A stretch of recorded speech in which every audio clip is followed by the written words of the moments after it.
The dust never settled in Black Hollow anymore. It hung in the air like judgment, coating everything. The false front buildings, the dried-up well in the town square, the faces of people who'd stopped pretending things would get better. 3 years without rain had turned the prairie into cracked earth and broken promises. The cattle died first, then the crops, then the hope. Clara Whitlock stood in the back room of Hendrick's General Store, staring at her reflection in a piece of polished tin nailed to the wall. The woman looking back at her seemed like a stranger, hollow-eyed, thinner than she'd been 6 months ago, wearing a dress she'd let out twice already to hide how much weight she'd lost. "You don't have to do this." She turned. Margaret Chen stood in the doorway, wringing her hands. Margaret had been her friend since childhood, back when Black Hollow was still called Promise Valley, back when people actually believed the name meant something. "Yes, I do." Clara's voice came out steadier than she felt. "The bank's taking the schoolhouse next week. I'm 3 months behind on room and board at Mrs. Talbot's. What else is there?" "You could leave. Take the train east. With what money?" Clara laughed, but it sounded bitter even to her own ears. "I've got $4 to my name, Margaret. That won't get me past the county line."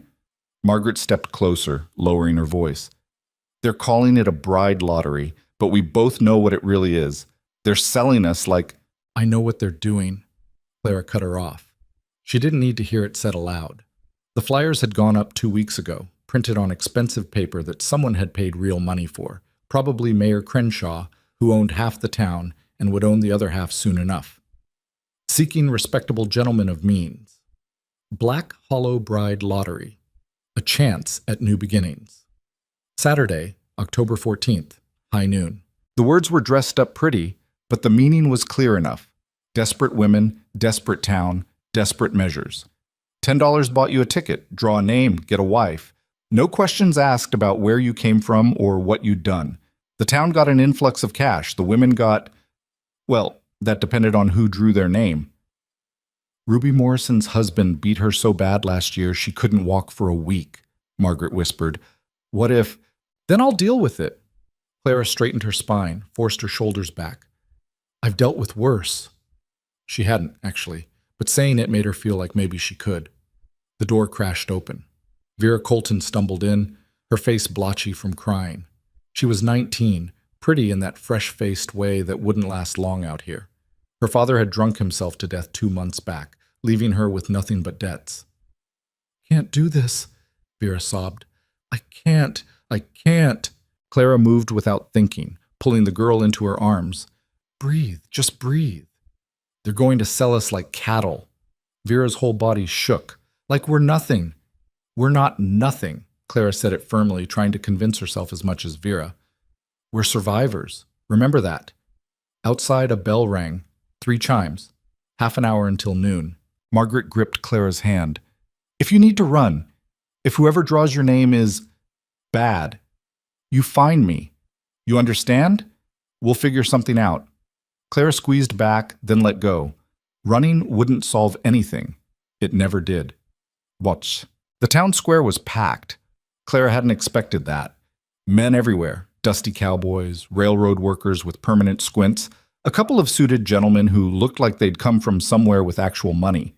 She counted at least 40, maybe 50. All of them clutching little paper tickets, all of them eyeing the 7 women lined up on the platform like horses at auction. Mayor Crenshaw stood front and center, his vest straining over his belly, gold watch chain glinting in the harsh sunlight. He was smiling, actually smiling, like this was some kind of celebration instead of a funeral for dignity. "Gentlemen," his voice boomed across the square, "welcome to Black Hollow. I see we've got quite a turnout. That's good. That's real good. Shows there's still men of action in this world, men willing to take a chance on—" "Get on with it," someone shouted from the crowd. Crenshaw's smile tightened. "Right. Well, let me introduce our lovely ladies," he gestured at the line. "Miss Vera Colton, age 19, Miss Sarah Brennan, 23, Mrs. Ida Fletcher, widow, 31, Miss Clara Whitlock, 27. Clara stopped listening. She focused on a point above the crowd, on the mountains in the distance. The Sangre de Cristos, they called them. Blood of Christ. Appropriate, she thought bitterly. Good Christian women, all of them, looking for honest partnerships with hardworking men. Spare us the sermon! Another voice, rougher. Laughter rippled through the crowd. Clara's jaw tightened. She wanted to scream at them, wanted to ask how they'd feel if their sisters or daughters were standing here, but she kept her mouth shut and her eyes forward. Now then, Crenshaw produced a wooden bowl. Each man's ticket has a number. Each lady's name is in this bowl. We'll draw fair and square. First name drawn goes to the highest ticket number, and so on. Everyone clear? Murmurs of assent. Clara's stomach churned. Ticket number 47. Crenshaw's hand dipped into the bowl. And the lucky lady is Miss Vera Colton.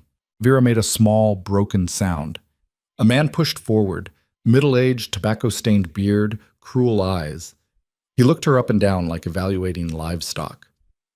She'll do, he said, and grabbed Vera's arm. Clara watched Vera stumble off the platform, watched her friend disappear into the crowd, and felt something inside her go cold and hard. This was really happening. Ticket 41, Miss Sarah Brennan? Sarah went to a railroad man with scarred knuckles.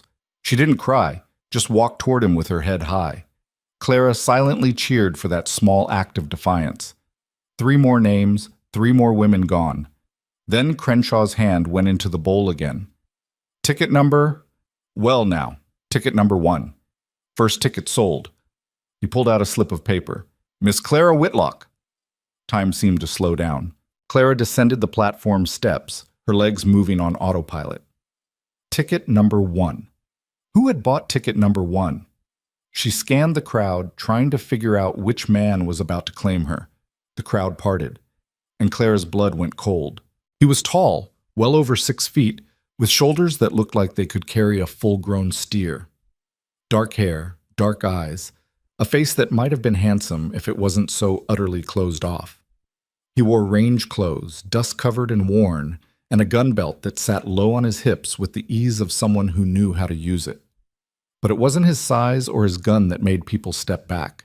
It was the way he moved, like a predator, all controlled violence and perfect balance. And it was the silence that followed him, thick and suffocating. Ronan Hale. Even Clara knew that name, though she'd never seen the man before. He lived somewhere up in the canyonlands, beyond the ridges where decent people didn't go. The rumors about him ranged from disturbing to terrifying.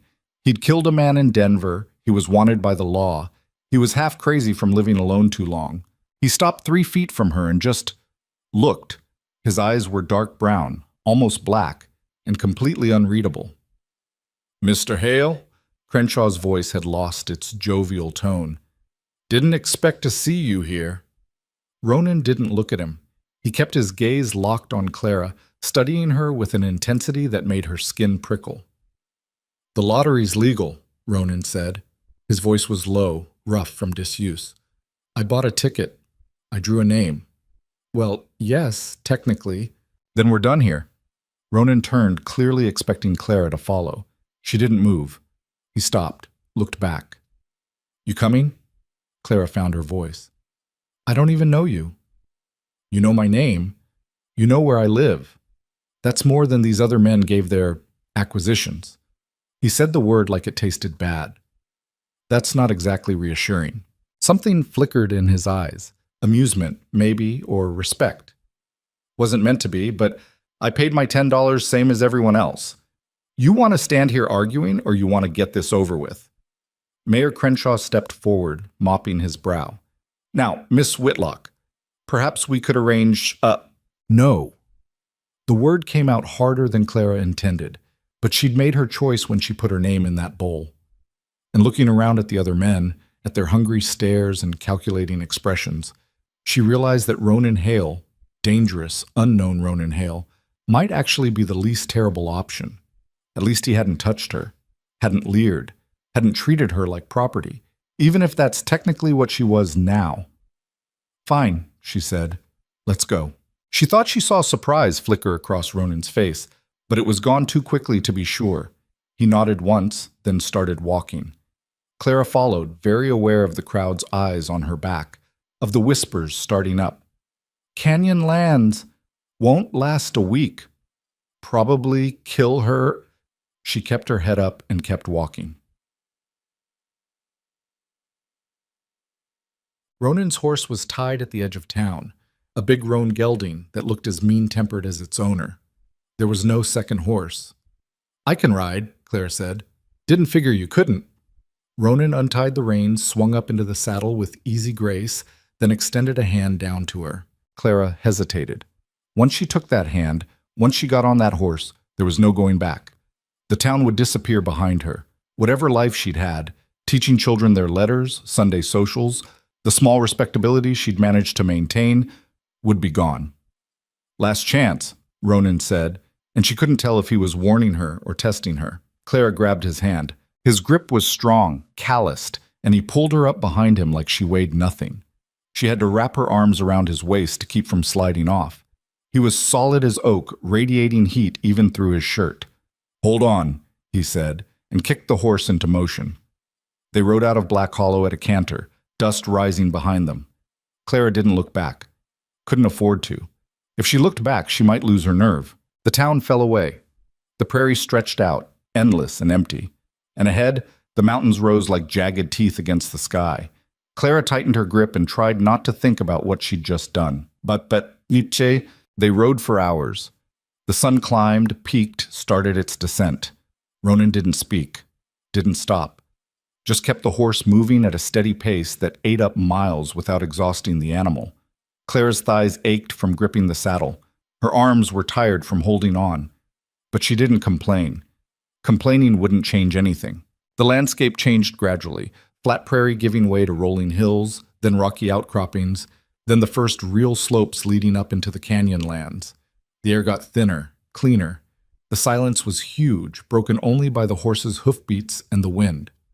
"Where exactly are we going?" Clara finally asked. "Home." "Which is where?" "Up." That was apparently all the conversation he was willing to have. Clara gritted her teeth and fell silent.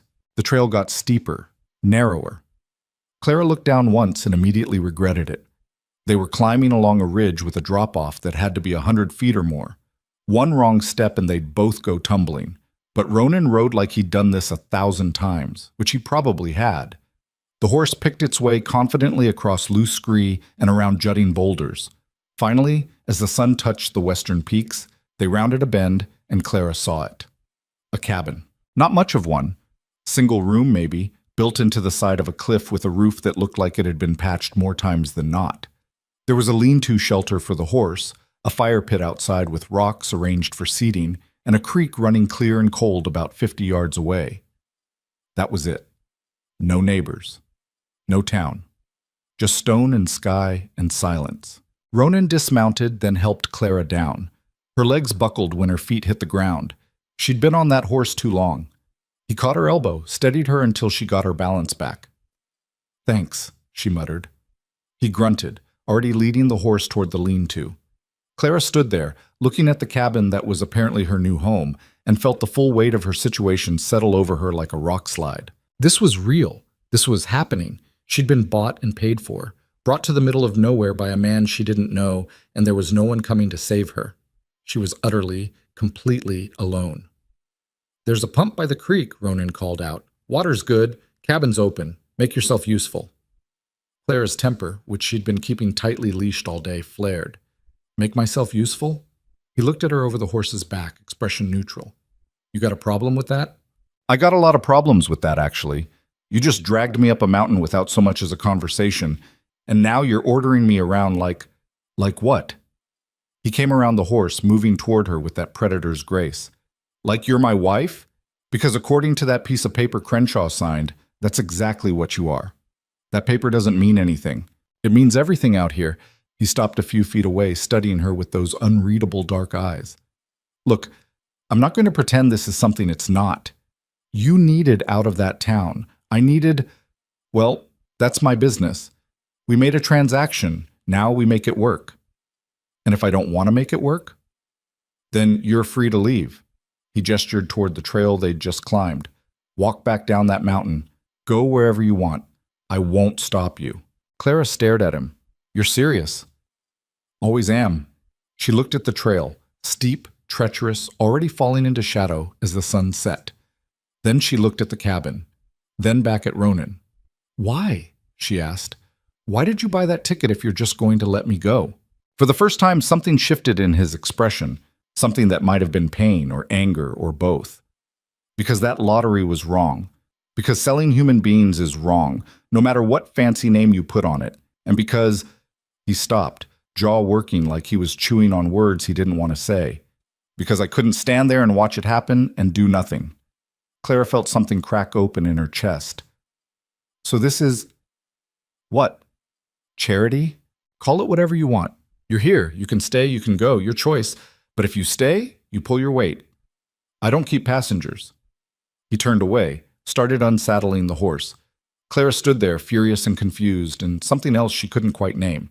Because Ronan Hale, dangerous, violent, half-crazy Ronan Hale, had just given her the one thing no one else had in months. A choice. She could leave. Walk back down that mountain, probably die in the attempt, but at least die free. Or she could stay.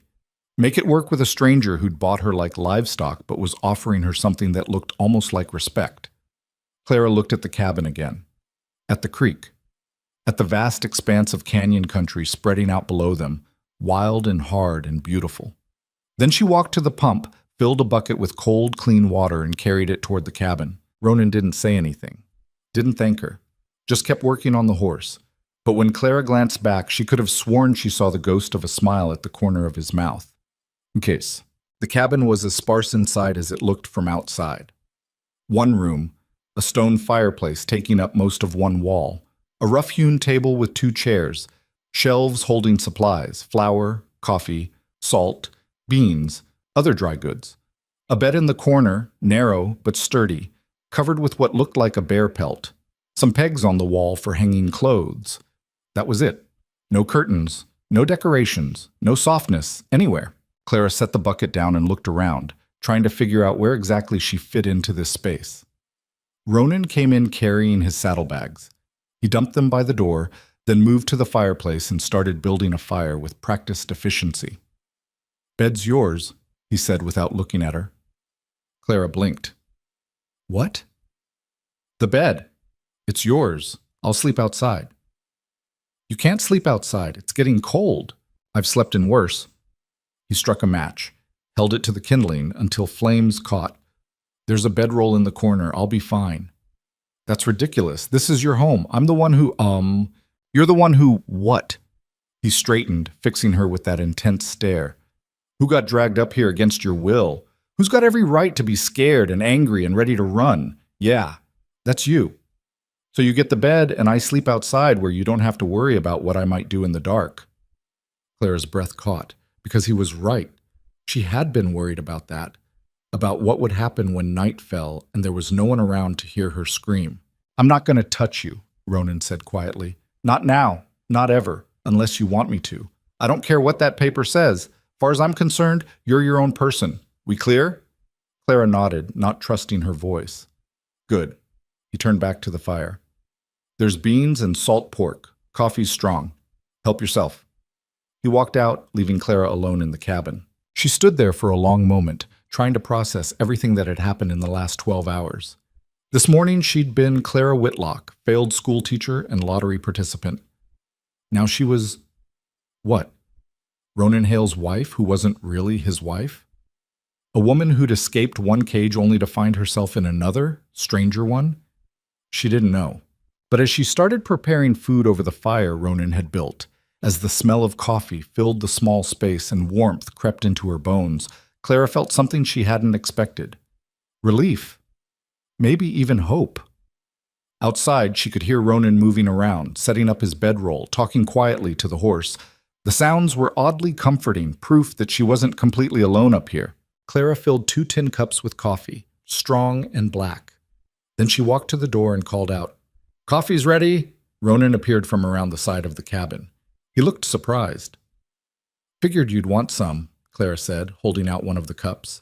He took it, their fingers brushing briefly. "Thanks." They stood there in the doorway as the last light bled out of the sky, drinking bitter coffee and not talking, and somehow it felt like the start of something. Clara didn't know what yet, but whatever happened next, she was done being helpless, done being afraid. If she was going to survive in this harsh, beautiful place with this strange, dangerous man, she was going to do it on her own terms. And that started now. The first week nearly killed her. Not literally, though Clara's body certainly tried to convince her otherwise. Every muscle screamed. Her hands, soft from years of holding nothing heavier than chalk and primers, blistered and bled. She discovered parts of her back she hadn't known could hurt. Ronan worked her like a ranch hand. Dawn came cold and sharp at this elevation. Clara would wake to find him already up, fire going, coffee made. He'd hand her a cup without ceremony, then start listing the day's tasks like he was reading from a ledger. Firewood needs splitting, creek's got sediment backed up at the bend, needs clearing, roof's got a leak over the north corner. That first morning, Clara had stared at him. I'm not a laborer. You are now. He'd set down his own cup, fixed her with that level stare. You want to eat? You work. That's how it goes up here. I was a school teacher, and I was a lot of things before I came here. Doesn't matter. Kenyon doesn't care about your resume. She'd wanted to throw the coffee in his face. Instead, she'd set her jaw and picked up the axe he'd left leaning against the woodpile. The axe was heavier than it looked. Her first swing barely bit into the log. The second missed entirely and nearly took off her foot. Ronan had watched from across the clearing, arms crossed, expression unreadable. You're holding it wrong, he finally said. Then show me how to hold it right. He'd walked over, positioned himself behind her without touching, and talked her through it. Hands further apart, let the weight do the work. Don't try to muscle it. You'll just tire yourself out. Clara adjusted her grip, swung again. The axe sank deeper this time, though the log didn't split. Better, Ronan said, and walked away. That one word of acknowledgement had felt like a victory. By noon, Clara had managed to split maybe a third of what Ronan could have done in an hour. Her palms were raw. Sweat plastered her hair to her neck despite the cool air. She was contemplating whether dying of exposure might actually be preferable to another swing when Ronan appeared with a canteen. Drink, he said. You're pushing too hard. You told me to split the wood. I told you to split wood. Didn't say you had to kill yourself doing it. He studied her hands, frowned. You're bleeding. I noticed. There's salve in the cabin. Use it. Infected hands won't do either of us any good. He'd taken the axe from her then, finished the wood pile in 20 minutes, and Clara had hated him a little for making it look so easy. But she'd also noticed that he'd left her enough work to feel useful without destroying herself, and that the next day he'd given her different tasks, ones that didn't require grip strength she didn't have yet. The canyon taught her things the schoolroom never had: how to read weather in the color of the sky, how to find the narrow game trails that made climbing easier, how to tell which plants were safe to eat and which would leave you retching in the dirt. Ronan didn't lecture or explain. He just expected her to pay attention, and somehow that made her learn faster. See that cloud formation? He'd pointed west one afternoon. Storm's coming. 2 hours, maybe 3. Clara had squinted at the sky, which looked perfectly clear to her. How can you tell? Watch the birds. They're flying low, heading for cover. Wind's shifted too. Smell that? She'd inhaled. Caught something sharp and electric beneath the usual pine scent. What is that? Rain. Still 20 miles off, but it's coming. He'd handed her an empty bucket. Fill every container we've got. Stormwater's cleaner than the creek. He'd been right. 2.5 hours later, the sky had opened up like someone tore a hole in it. Clara had watched from the cabin doorway as rain hammered down in solid sheets, filling the buckets they'd set out, turning the world gray and wild. Ronan had stood outside in it, face turned up to the sky, getting absolutely soaked. When he'd finally come in, dripping and somehow looking more alive than she'd ever seen him, Claire had asked, "Why'd you stay out there?" "Felt good," he'd said simply, and started stripping off his wet shirt. Clara had turned away quickly, busying herself with the fire, very aware of the fact that they were alone in a single room and he was half naked behind her. But Ronan had just changed into dry clothes without comment, like her presence didn't matter one way or the other. She couldn't decide if that was respectful or insulting. The nights were the hardest part. Ronan kept his word. Slept outside in his bedroll, even when the temperature dropped and Clara's breath fogged in the cabin. She'd lie in the narrow bed, wrapped in the bear pelt that smelled like wood smoke and something wilder, and listen to the canyon sounds, coyotes yipping in the distance, wind moving through the pines. Sometimes the scratch of small animals in the rocks. She'd think about Black Hollow. Wonder what happened to Vera, to the other women. Wonder if anyone noticed she was gone, or if the town had already forgotten her. Mostly, she'd think about Ronan. He was the strangest man she'd ever met. He could go hours without speaking, seemed perfectly content with silence that would have driven Clara mad if she'd been alone. But when he did talk, his words were deliberate, chosen carefully, like he'd learned not to waste breath on things that didn't matter. He was also, she was starting to realize, desperately lonely. She'd catch him sometimes, staring out at the canyon with an expression that looked almost like grief, or talking to the horse, actually having conversations with the animal, discussing the day's work like the gelding might answer back. Once she'd heard him singing while he worked on repairing the lean-to, an old ballad, badly off-key, that cut off abruptly when he noticed her listening. "Didn't know you sang," she'd said. "I don't." He'd gone back to hammering nails with more force than necessary. 2 weeks in, Clara woke to find Ronan hadn't made coffee. That alone was alarming. His routines were rigid as clockwork. She dressed quickly, stepped outside, and found him sitting by the cold fire pit, staring at nothing. "Ronan?" He didn't respond, didn't even blink. Clara moved closer, her heart picking up speed. "Ronan, what's wrong?" "Nothing." His voice came out flat. "Go back inside." "Like hell I will. You look—" I said go inside. The words came out harsh enough that Clara actually stepped back. They stared at each other. Clara saw something flicker in his eyes. Anger, yes, but underneath it, something raw. Panic, maybe. Or pain. "Fine," she said quietly. "But I'm making coffee. You want some? It'll be ready." She went back to the cabin, got the fire going, put the pot on. Through the open door, she could see Ronan still sitting there, perfectly still, like he'd been carved from the same stone as the canyon. 20 minutes later, he came in, moved to the fire without looking at her, poured himself coffee with hands that shook just slightly. "Bad day?" Clara asked. "You could say that. Want to talk about it?" "No." He drank the coffee in 3 long swallows, hot enough that it must have burned. "Had a brother. Died 3 years ago today. I don't handle it well." The admission cost him. Clara could see that in the rigid set of his shoulders, the way he wouldn't meet her eyes. "I'm sorry," she said. "Don't be. You didn't know him." Ronan set down the cup. "I'm going up to the North Ridge. Might be gone all day. There's food. Don't wait up." He left before Clara could respond.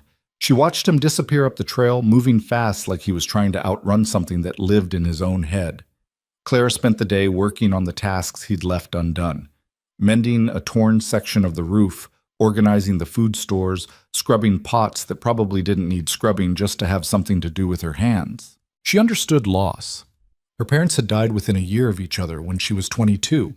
Her father to fever, her mother to what the doctor had politely called a broken heart. But what Clara knew was just giving up. She'd been alone since then, building a life out of whatever pieces she could find. Maybe that's why she'd ended up in that lottery. Maybe that's why Ronan had ended up alone in a canyon. They were both people who'd lost things they couldn't get back. Ronan didn't return until well after dark. Clara had left the lamp burning, food warming by the fire. She heard him come in, waited for him to eat, then spoke from the bed. "You know, if you ever want to talk about him, your brother, I'll listen." Silence. Then, his name was Daniel. He was younger, stupider, braver. A pause. "Better." "I doubt that." "You didn't know him." "I know you." The words came out before Clara could stop them. "A little bit, anyway. And I think anyone who'd buy a lottery ticket just to expose how wrong it was, who'd give a stranger his bed and sleep outside in the cold, who teaches instead of ordering, I think that person is probably better than he gives himself credit for." More silence. When Ronan finally spoke, his voice was rough. "Daniel died because of me, because I was too slow, too stupid to see what was coming. So no, Clara, you don't know me. Not really. Then tell me. Why? So you can pity me? So you can understand the damaged man who bought you?" The bitterness in his voice stung. Clara sat up, wrapped the blanket around her shoulders. "Is that what you think? That I pity you? Don't you?" "No." She said it firmly. I think you're carrying weight that's breaking your back. I think you're punishing yourself for something that probably wasn't your fault. And I think you're so determined to be alone that you don't know what to do with someone who actually wants to stay." The words hung in the air between them. "You want to stay?" Ronan asked finally. Clara considered lying, considered all the reasons she should say no. He was volatile, damaged, living in the middle of nowhere with demons he wouldn't talk about. But she thought about the alternative. Black Hollow. The lottery. The man who'd claimed Vera, with his cruel eyes and rough hands. "Yeah," she said. "I do. Is that okay?" "It's your choice." But something in his voice had shifted, softened, maybe. "Then I'm choosing to stay. At least for now." Ronan didn't respond, but Clara heard him settle into his bedroll outside. And later, when she was almost asleep, she could have sworn she heard him say, "Thank you." The canyon changed with the seasons. October bled into November. The aspens turned gold, then dropped their leaves in carpets of yellow that crunched underfoot. Morning frost became morning ice. The creek ran faster, colder, fed by snowmelt from the higher peaks. Clara changed too. Her hands toughened. Calluses replaced blisters. The muscles in her arms and back that had screamed in protest those first weeks now carried weight without complaint. She could split wood for an hour without stopping, climb the steep trail to the north ridge without gasping for air, read the weather almost as well as Ronan could. She was becoming something else, someone else. One morning, she caught her reflection in the water bucket and barely recognized herself. Leaner, harder, hair sun-streaked despite the cooling weather, skin tanned in a way that would have scandalized Mrs. Talbot. She looked wild. She looked free. "You're getting good at this," Ronan said one afternoon. They were working together to reinforce the lean-to before the serious snow came. Clara was handling the hammer while Ronan held the boards in place. At what? Manual labor? At adapting. He adjusted his grip. Most people can't do that. They get stuck in who they were, can't figure out how to be who they need to be. Clara drove in another nail. Speaking from experience? Maybe. He was quiet for a moment. "I wasn't always this. Living alone, talking to horses. I had a life before." "What kind of life?" "The kind that ended." He released the board, tested its stability. "That's solid. Good work." He always did that. Opened up just enough to show there was something underneath, then shut down before Clara could see what it was. It was infuriating, also kind of fascinating. "Why'd you come here?" she asked. "To the canyon, I mean. Why this particular middle of nowhere?" Ronan picked up another board, positioned it. "Same reason you got in that lottery, I expect. Ran out of better options." "That's not an answer." "It's the only one you're getting today." But there was no heat in it, almost fondness, if Clara was reading him right. They worked in companionable silence after that, the kind of quiet that felt comfortable instead of awkward. Clara was learning that Ronan spoke more through actions than words. The way he'd leave the best pieces of meat for her, how he'd adjust the height of the axe blade so it was easier for her to use. Small things that said he was paying attention, that her comfort mattered to him. It was strange building this careful partnership with someone who was technically her husband, but felt more like, what? A friend seemed too simple. An ally, maybe. Someone who saw her as a person instead of a problem to be solved or property to be managed. That night, a storm rolled in hard and fast. Clara woke to thunder that sounded like the sky splitting open. Lightning turned the world white, then black, then white again. Rain hammered the roof with a roar that made conversation impossible. She got up, moved to the door. Ronan was outside somewhere in this mess, and suddenly that seemed completely unacceptable. Clara grabbed a blanket and stepped out into the deluge. "Ronan!" Lightning flashed. She saw him, soaked through, securing the lean-to against wind that was trying to tear it apart. The horse was spooked, pulling against its tether. Clara ran over, getting drenched instantly. "Get inside!" "The shelter's going to collapse," he had to shout to be heard over the storm. "If it does, we lose the horse." "Then let me help."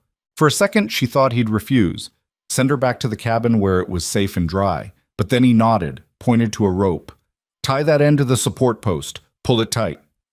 They worked together in the chaos, Clara following Ronan's shouted instructions, both of them fighting against wind and rain and the general fury of the storm. It was terrifying. It was also exhilarating in a way Clara couldn't quite explain. Finally, the lean-to was secure. The horse calmed. Ronan checked the knots Clara had tied, gave her a quick nod of approval.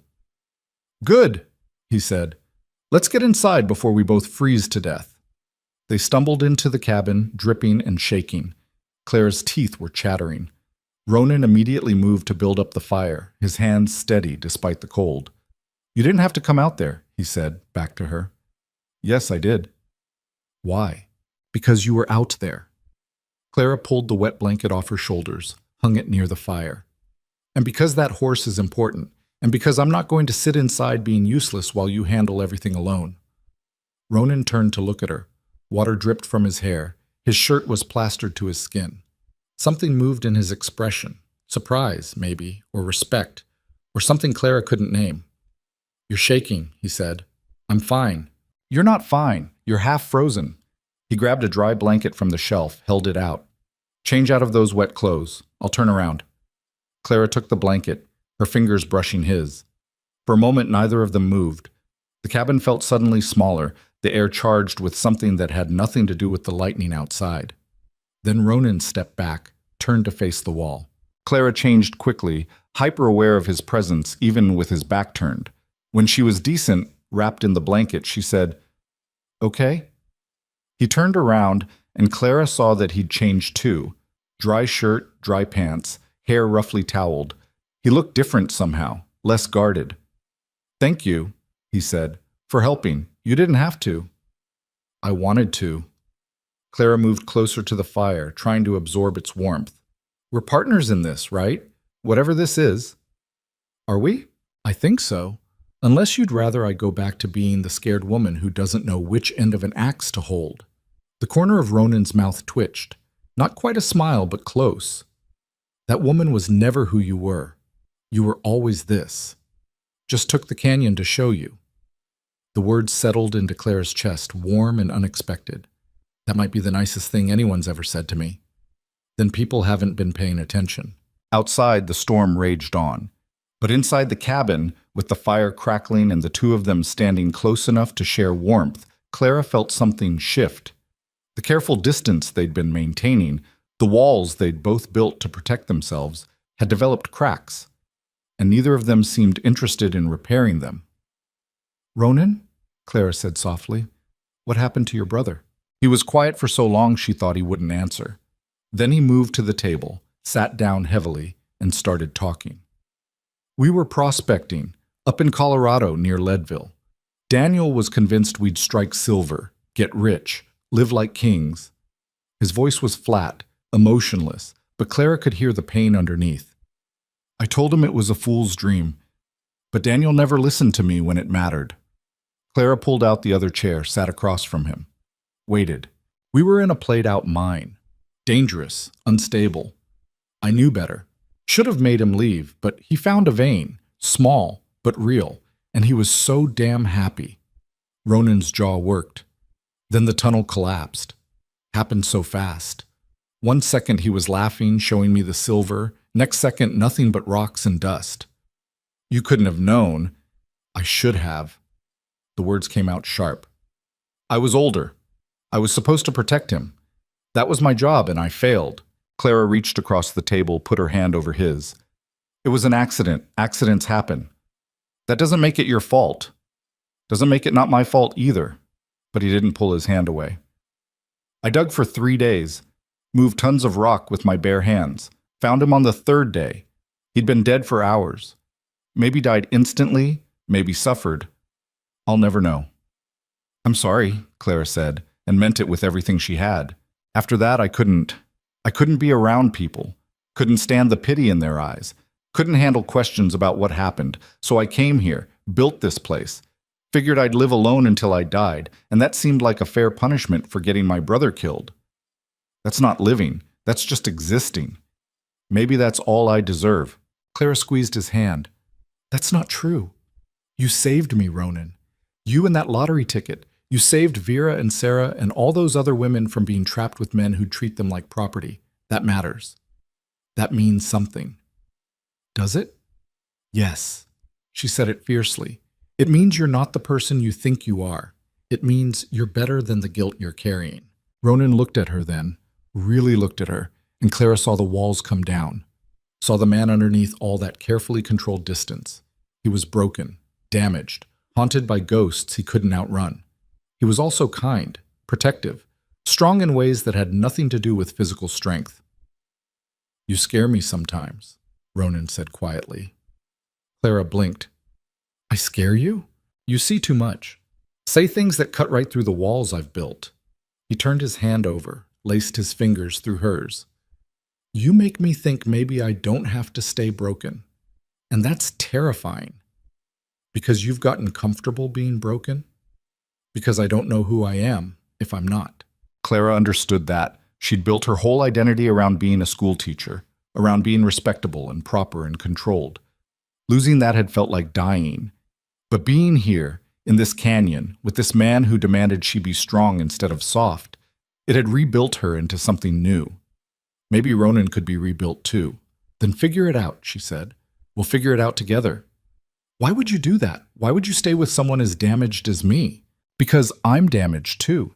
Because we're both people who lost everything and ended up here. And because, she paused, realizing the truth as she said it, because I like who I am when I'm with you.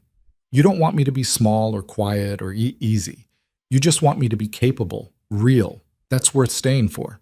Ronan's grip tightened on her hand. Clara. Whatever he was going to say got cut off by a sound from outside. Not thunder, not wind, hoofbeats. They both froze. Ronan's expression shifted instantly from vulnerable to dangerous. He dropped Clara's hand, moved to the door, grabbed the rifle that was always propped in the corner. Stay inside, he said. What's happening? Don't know yet. But people don't ride up here in a storm unless they're desperate or looking for trouble. He checked the rifle, made sure it was loaded. Either way, it's not good. Clara's heart hammered. She moved to the window, peered out through the rain-streaked glass. Lightning flashed, illuminating 3 riders approaching the cabin. They were hunched against the weather, but even from here, Clara could see they were armed. Ronan, she said, trying to keep her voice steady. There's 3 of them. I see them. His voice had gone cold, flat. The voice of someone who'd done violence before and wouldn't hesitate to do it again. Get away from the window. Find something to put your back against. Who are they? Only one reason men ride up here in a storm. Ronan moved to position himself beside the door, rifle ready. They're looking for me. The riders stopped about 20 yards from the cabin. One of them dismounted, walked forward slowly with his hands visible. Even through the rain, Clara could see the badge on his chest. Law. Ronan Hale, the man shouted. We need to talk. Ronan's jaw tightened. About what? About Black Hollow. About a lottery that's got some folks asking questions. Clara felt her stomach drop. They'd come for her. Someone had decided the lottery was wrong after all, or maybe they just wanted their property back. She stays here, Ronan called back. That's not negotiable. Not hear about her, hear about you. The lawman took another step forward. You planning to let us in, or are we going to have this conversation in the rain? Ronan looked at Clara, something conflicted in his eyes. Then he lowered the rifle slightly and opened the door. The 3 men filed in, dripping and cold. The one with the badge was older, maybe 50, with a weathered face and tired eyes. The other 2 were younger, deputies probably, hands resting on their guns. Sheriff Morgan, the older man said, from Copper Falls, you remember me? I remember.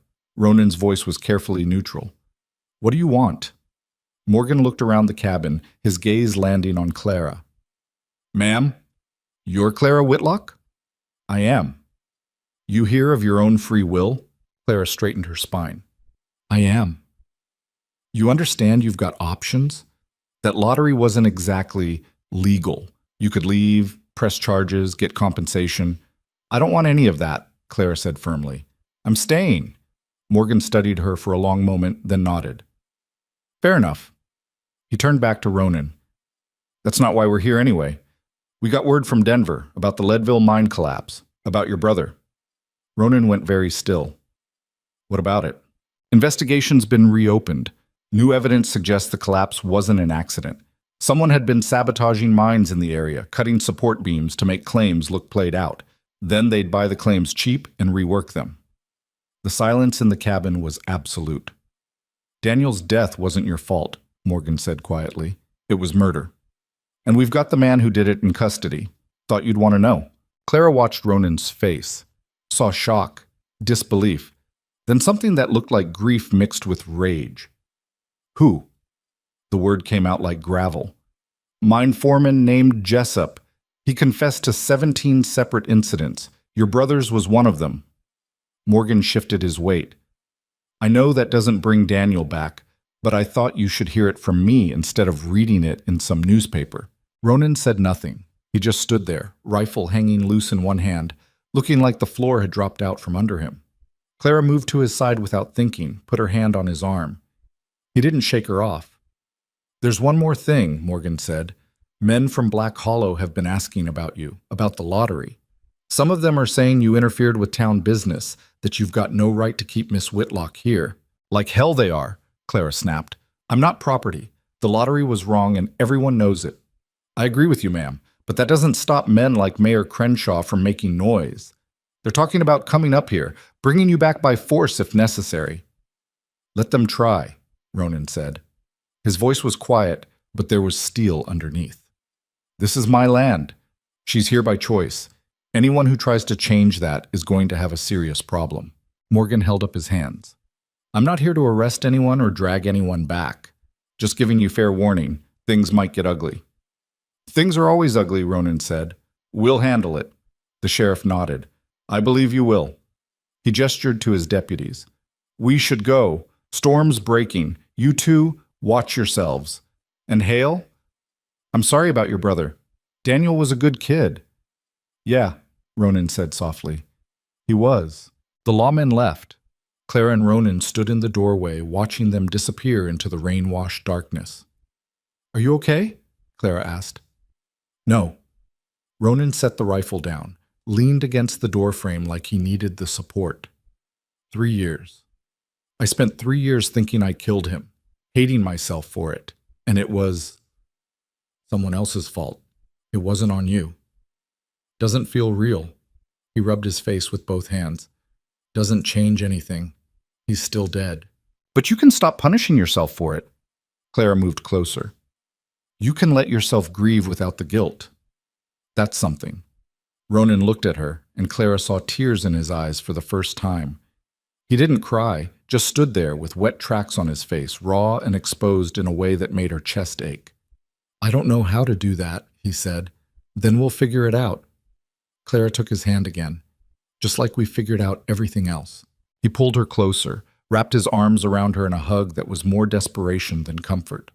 Clara held him, feeling him shake, and realized something that should have terrified her but somehow didn't. She was falling for this broken, complicated man. And judging by the way he was holding her like she was the only thing keeping him standing, he might be falling for her too. Outside, the storm finally broke. Rain slowed to a drizzle. The wind died down. And in the cabin, 2 damaged people held each other and tried to believe that maybe, just maybe, they could heal. They held each other until the fire burned low and the night grew quiet around them. When Ronan finally pulled back, his face was composed again, the vulnerability locked away behind familiar walls. But something had changed between them. Some invisible line had been crossed that neither of them could uncross. You should sleep, he said, his voice rough. It's late. Clara didn't want to let go. Didn't want to retreat to opposite corners of the cabin and pretend they hadn't just shared something that felt bigger than both of them. But she nodded, stepped back, gave him space. What about you? I'll keep watch, just in case. You think they'll come tonight? The men from Black Hollow? Ronan moved to the window, looked out at the darkness. No. Morgan would have warned us if it was that urgent, but they'll come eventually. Men like Crenshaw don't let go of things they think belong to them. I don't belong to anyone. He glanced at her, and something flickered in his expression. I know, but they don't see it that way. Clara wanted to argue, wanted to insist that she could handle whatever came. Instead, she asked, Will you at least sit down? You look exhausted. I'm fine. You're not fine. You just found out your brother's death wasn't your fault, that you've been carrying guilt for something you didn't do, and now there's a threat coming. You're allowed to not be fine. Ronan's shoulders sagged slightly. When'd you get so good at reading me? Around the same time you started leaving the best coffee for me in the mornings. Clara pulled out a chair at the table. Sit, please. He did, moving like every muscle hurt. Clara poured him water from the bucket, set it in front of him. He drank it mechanically, staring at nothing. Tell me about him, Clara said, sitting across from him. About Daniel. Not how he died. Who he was. Ronan was quiet for so long she thought he'd refuse. Then he started talking, his voice low and distant, like he was pulling up memories from somewhere deep. He was loud. That's the first thing I remember about him. Even as a baby, he screamed louder than any kid I'd ever heard. Our mother used to say he came into the world angry at how small it was. A faint smile touched his lips. He never grew out of that.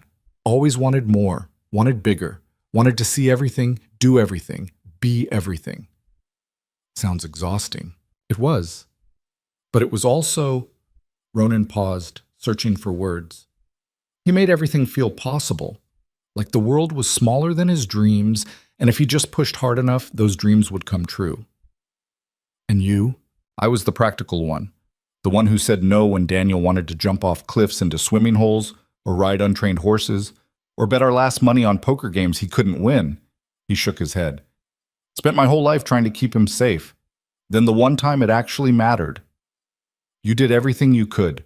You dug for 3 days, Ronan. You moved tons of rock with your bare hands. That's not failing. That's loving someone so much you break yourself trying to save them. His jaw tightened. Didn't save him, though, did I? No. But you honored him. You grieved him. You've been keeping his memory alive every single day by punishing yourself for his death. Clara reached across the table, took his hand again. Maybe it's time to honor him differently. By living. By letting yourself be happy. I don't know if I remember how. Then learn. We'll both learn. She squeezed his hand. You taught me how to split wood and read weather and survive in a place that should have killed me. I can teach you how to let go of guilt that's eating you alive. Ronan looked at their joined hands, then up at her face. You're remarkable. You know that? Clara felt heat rise to her cheeks. I'm really not. You are.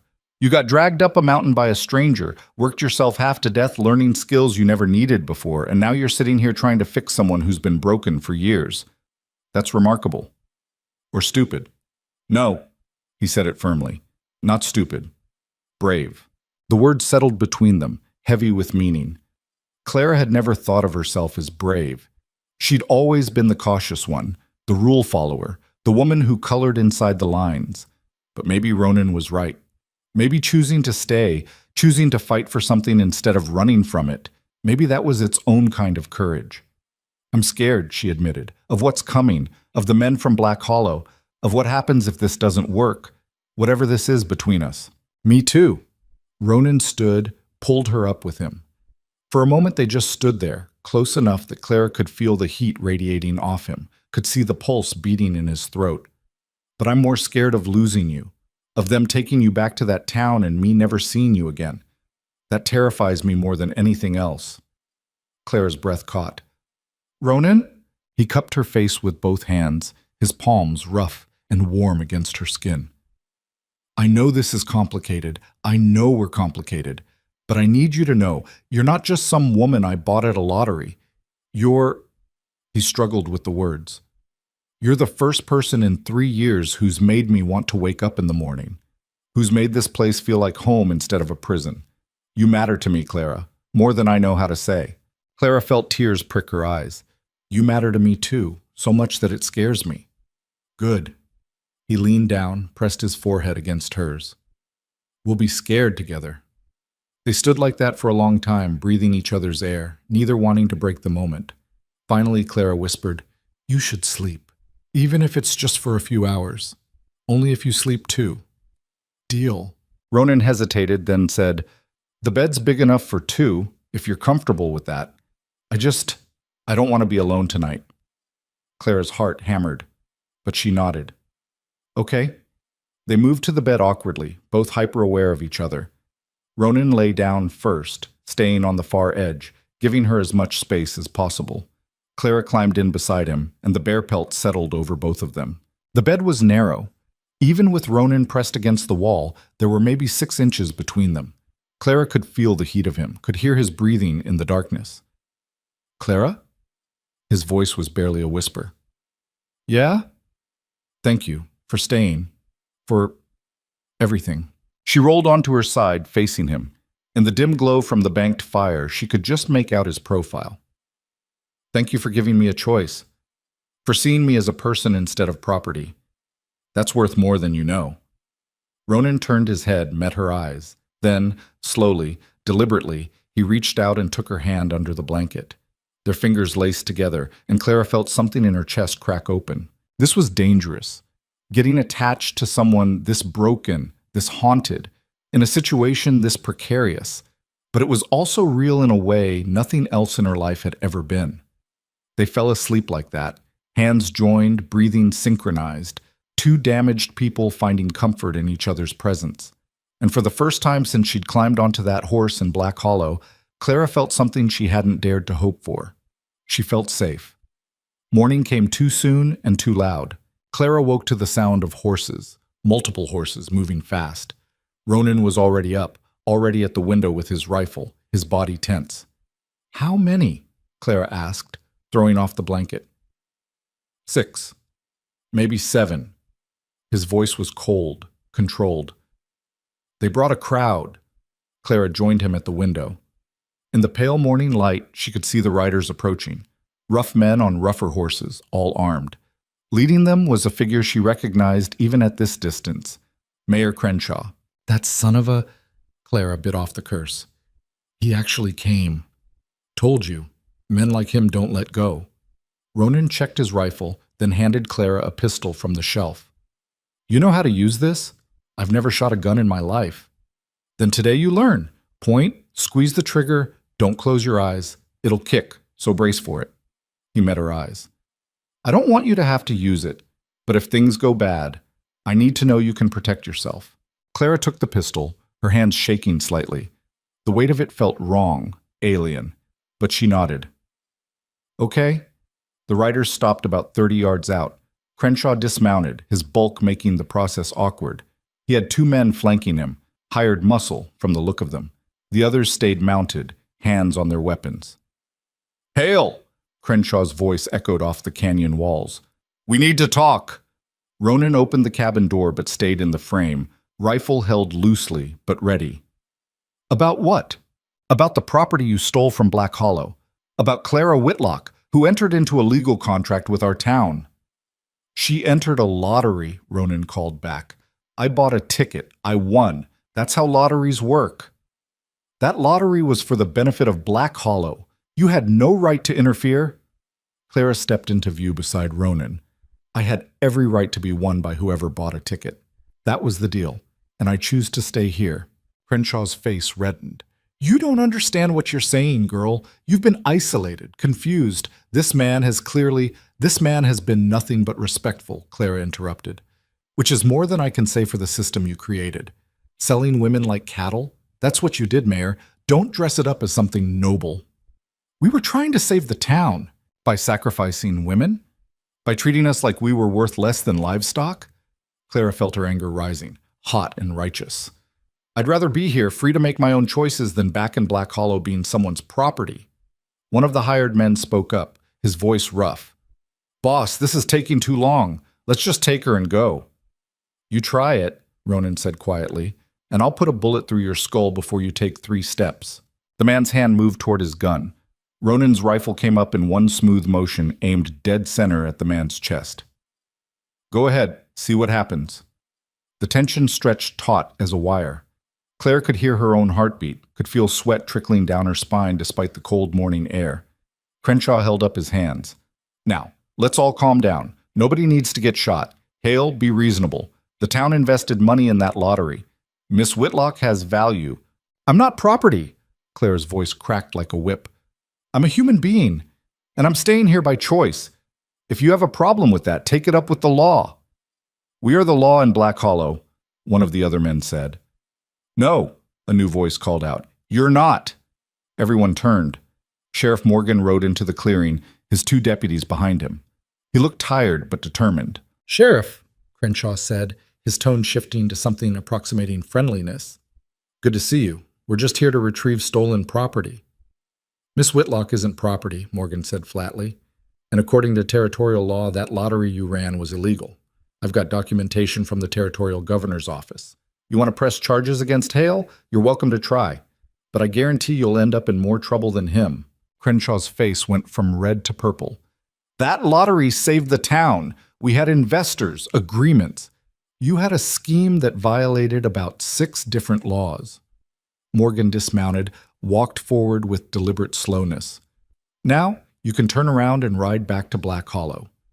Or I can arrest all of you for attempted kidnapping, trespassing, and making threats with deadly weapons. Your choice. The hired men looked at each other, clearly reconsidering their employment. Crenshaw sputtered, trying to find words that wouldn't come. This isn't over, he finally managed. Yeah, it is, Ronan said. Go home, Crenshaw. Tell your investors they backed the wrong horse. Tell them Clara Whitlock is exactly where she wants to be, and anyone who tries to change that will answer to me. You're threatening me? I'm making a promise. Ronan's voice was ice cold. This is my land. She's here by choice. You come back, you won't get a warning next time. Morgan stepped between them. That's enough. Crenshaw, mount up. You and your men are leaving. Now. For a moment, Clara thought Crenshaw might actually be stupid enough to push it. Then one of the hired men said, Boss, this ain't worth dying over, and turned his horse. The others followed suit. Crenshaw stood there for a moment longer, his whole body vibrating with impotent rage. Then he heaved himself back onto his horse and jerked the reins around. You'll regret this, he spat at Clara. Both of you. Already regretting not shooting you, Ronan muttered, just loud enough for Clara to hear. The group from Black Hollow rode away, their horses kicking up dust. Morgan waited until they were out of sight, then turned to Ronan and Clara. You two all right? We're fine, Clara said, lowering the pistol she'd been gripping so hard her knuckles were white. Thank you for coming back. Had a feeling Crenshaw wouldn't let it go. Morgan looked at Ronan. You made an enemy today. He's got connections, money. He'll try something else. Let him try. Ronan lowered his rifle. I've dealt with worse. Morgan nodded slowly. I believe you have.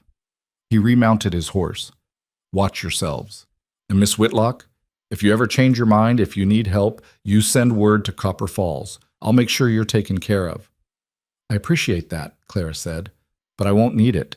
This is where I belong. The sheriff tipped his hat and rode away with his deputies. Clara and Ronan stood in the doorway, watching until the dust settled. That was too close, Clara said finally. Yapped it. Ronan set his rifle aside, scrubbed his hands over his face. But it's done. For now, anyway. Clara looked at him, really looked at him. He'd been ready to kill for her, had stood between her and 7 armed men without hesitation. The realization hit her hard. You would have died for me, she said softly. If it came to that, you would have fought all of them. Yes. No hesitation, no uncertainty. Why? Ronan turned to face her fully. Because you're mine to protect. Not mine like property. Mine like you chose me, and I choose you, and that means something. It means I don't let anyone hurt you, ever. Clara felt her eyes burn. I choose you too. In case that wasn't clear. Something broke in Ronan's expression.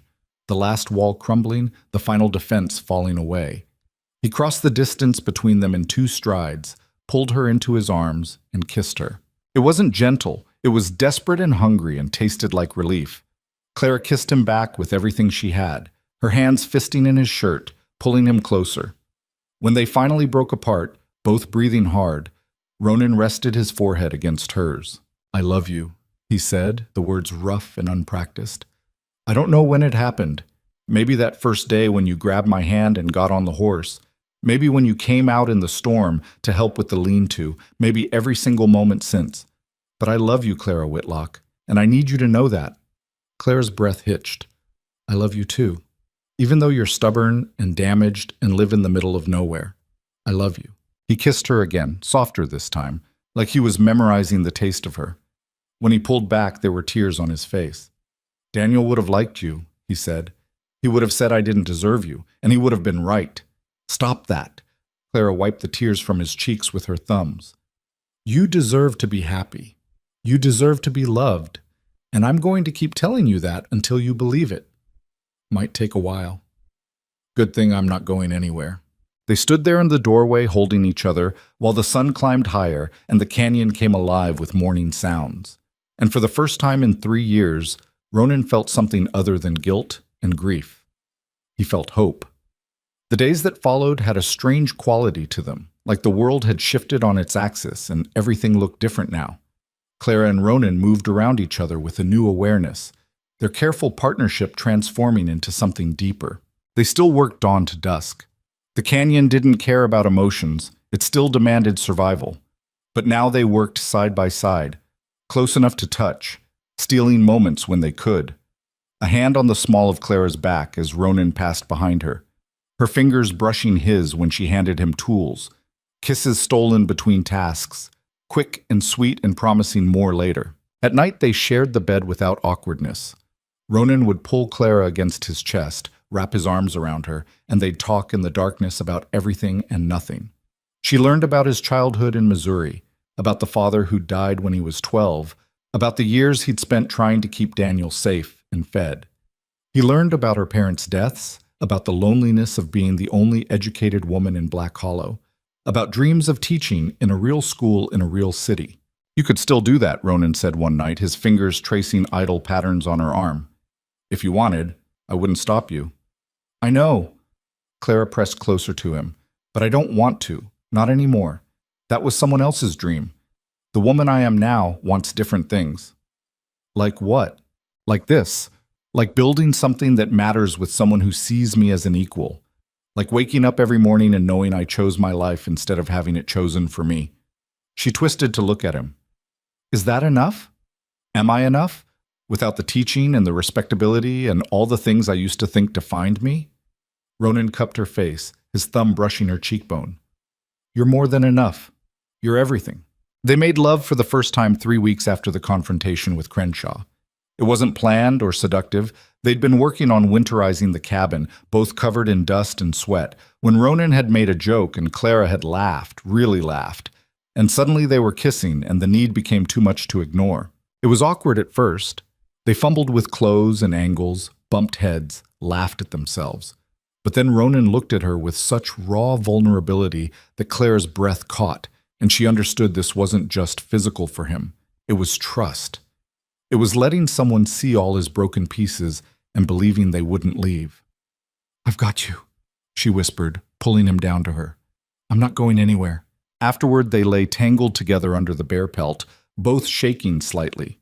Ronan held her like she might disappear if he let go. That was, Clara started. Terrifying, Ronan finished. Yeah, but also perfect. He kissed her shoulder. You're perfect. I'm really not. I'm stubborn and opinionated, and I still can't split wood as fast as you. Good. I'd be worried if you could. He pulled her closer. I'm serious, Clara. I never thought I'd feel this way about anyone. Never thought I deserved to. But you make me believe maybe I can be more than the guilt I've been carrying. You are more. You've always been more.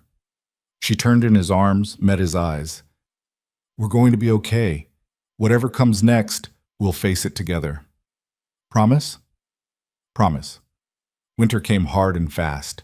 Snow started falling in mid-November and didn't stop. The canyon transformed into something alien and beautiful, white and silent and deadly if you weren't prepared. But they were prepared. They'd spent weeks stockpiling firewood, preserving food, making sure the cabin could withstand the storms. The isolation that might have driven Clara mad a few months ago now felt like a gift. They were snowed in for days at a time, just the two of them and the horse, and it was enough. More than enough. Ronan taught her to track animals in the snow, to ice fish in the frozen creek, to recognize the different qualities of cold that meant blizzard versus just heavy snowfall. Clara taught him to read, really read, not just puzzle out words but lose himself in stories. She'd brought a few books from Black Hollow, and they read them aloud to each other by firelight. I never understood why people like this stuff, Ronan said one night, listening to Clara read from a collection of Poe's stories. Always seemed like a waste of time. And now? Now I get it. It's not about the story. It's about sharing the experience with someone else. He pulled her closer. Everything's better when you share it with the right person. Clara marked the page and set the book aside. You're getting sentimental in your old age. I'm 32. That's not old. It is in canyon years. All this hard living, sleeping on rocks, fighting off mayors. She grinned at him. You'll be decrepit by 40. He tickled her ribs, making her shriek with laughter. They wrestled playfully, ending up in a tangle of limbs on the floor, both breathless. I love you, Ronan said, suddenly serious. I know I say it all the time now, but I need you to hear it. You saved my life, Clara, not by pulling me out of a river or stopping a bullet, but by making me want to live again. Clara felt tears prick her eyes. You saved mine too, by giving me a choice when everyone else tried to take them away. They made love on the floor in front of the fire, slow and tender, taking their time. And later, wrapped in blankets and each other, Clara thought about how strange life was. 6 months ago, she'd been desperate and alone, about to be sold like property. Now she was here, in love with a man who'd been a stranger, building a life that felt more real than anything she'd known before. Christmas came and went without ceremony. They marked it by sharing a bottle of whiskey Ronan had been saving, by roasting the last of the salt pork, and making something approximating a feast. Clara carved them each a simple gift, a wooden spoon for Ronan, a hair comb for herself, and they exchanged them with the solemnity of people trading gold. Best present I've ever gotten, Ronan said, turning the spoon over in his hands. It's a spoon. It's a spoon you made for me. That makes it valuable. He kissed her forehead. Thank you. January brought the worst storms. They lost 3 days to a blizzard that dumped so much snow the door wouldn't open. They rationed food carefully, kept the fire burning, and waited it out. On the third day, when they finally dug themselves out, the world looked reborn, pristine and untouched, like they were the only two people left alive. We might be, Ronan joked, surveying the endless white. Everyone else probably had the good sense to move somewhere warm and miss all this. Clara gestured at the frozen landscape. They don't know what they're missing. He looked at her, snow caught in her hair, cheeks pink from cold, eyes bright with life. No, they really don't. By February, they'd settled into a rhythm that felt permanent. Wake before dawn. Tend the fire. The horse. Check the supplies. Work together on whatever needed doing, clearing snow, checking traps, maintaining the cabin. Evenings were for reading or talking or making love. Nights were for holding each other and planning a future that seemed possible now. We should build another room, Clara said one night. Expand the cabin, make it a real home instead of just a shelter. Ronan considered this. You planning on staying that long? I'm planning on staying forever, if you'll have me. Clara Whitlock, are you proposing to me? She laughed. We're already married, remember? According to that piece of paper Crenshaw signed. That paper doesn't count, not really. Ronan sat up, suddenly serious. I want to do this right. I want you to choose me not because some lottery said so, but because you want to, really want to. Clara sat up too, her heart hammering. What are you saying? Ronan got out of bed, rummaged through his belongings, came back with something small in his hand. My mother's ring. Daniel and I carried it for years, thinking maybe we'd find someone worth giving it to. He opened his palm, revealing a simple silver band with a small stone. I want you to have it. Not as a transaction or a legal requirement, as a promise, that I'll spend every day for the rest of my life trying to be worthy of you. Clara's breath caught. Ronan, will you marry me? Really marry me? Not because you have to, but because you want to? Tears spilled down Clara's cheeks. Yes. Yes, absolutely yes. He slipped the ring onto her finger. It fit perfectly, like it had been waiting for her all along. Then he kissed her, and Clara tasted salt. Couldn't tell if it was her tears or his. We'll do it properly, Ronan said against her lips. Soon as the snow melts, we'll ride to Copper Falls. Find a preacher or a justice of the peace. Make it official. It's already official, Clara said. It's been official since the moment I chose to stay. Since the moment you gave me that choice. They fell back into bed, holding each other, the ring warm on Clara's finger. And outside, the canyon was silent and still, like it was holding its breath, waiting to see what these two broken people would build together. March brought the thaw. Snow melted in rushing streams. Ice broke apart with sounds like gunshots. The canyon came alive again, birds returning, animals emerging from winter dens, the world turning green and possible. Ronan and Clara made plans. They'd expand the cabin, build a second room, maybe start a small garden in the spring. They talked about riding to Copper Falls for supplies, about maybe, eventually, making peace with whatever was left of Clara's old life. "Do you miss it?" Ronan asked one evening. They were sitting outside watching the sunset paint the canyon in shades of gold and red. "Teaching, I mean, the work you used to do." Clara thought about it. "Sometimes I miss the kids, mostly, seeing them learn to read, watching them figure things out. But I don't miss being that person, the Clara who was small and scared and trying so hard to be acceptable. That woman died when she got on your horse. And who are you now? Someone stronger. Someone who knows what she wants and isn't afraid to fight for it." She leaned against him. "Someone who loves you." Ronan wrapped an arm around her. "We could teach, eventually. There's families starting to settle in the valley below. Kids who need schooling. We could, Clara corrected. "If we do this, we do it together." He smiled, pressed a kiss to her temple. "Together." I liked the sound of that. They sat in comfortable silence as the light faded. And Clara thought about how far she'd come from that terrified woman standing on a platform in Black Hollow. That woman would have never believed this was possible. This contentment, this love, this wild and beautiful life. But it was possible. It was real. And it was hers. The sound of hoofbeats shattered the peace. Both of them were on their feet instantly, Ronan's hand going to the rifle he kept nearby. But as the rider came into view, Clara felt her blood turn to ice. It was one of Crenshaw's hired men, the rough one, who'd wanted to just take her by force, and he was riding hard, his horse lathered and heaving. "Hail!" the man shouted. "Don't shoot! I ain't here to fight!" Ronan kept the rifle aimed at him. "Then why are you here?" The man pulled his horse to a stop, hands clearly visible. "To warn you. Crenshaw, he's done waiting. He's hired a group out of Denver, professional guns. They're coming for you both." Clara's stomach dropped. "When?" "Tomorrow. Maybe the day after. They're expensive, but Crenshaw sold half his stake in the general store to pay them." The man looked genuinely worried. "These ain't like us. Hired muscle who'll back down when things get real. These are killers. They'll do whatever Crenshaw's paying them to do." "Why warn us?" Ronan asked, suspicion clear in his voice.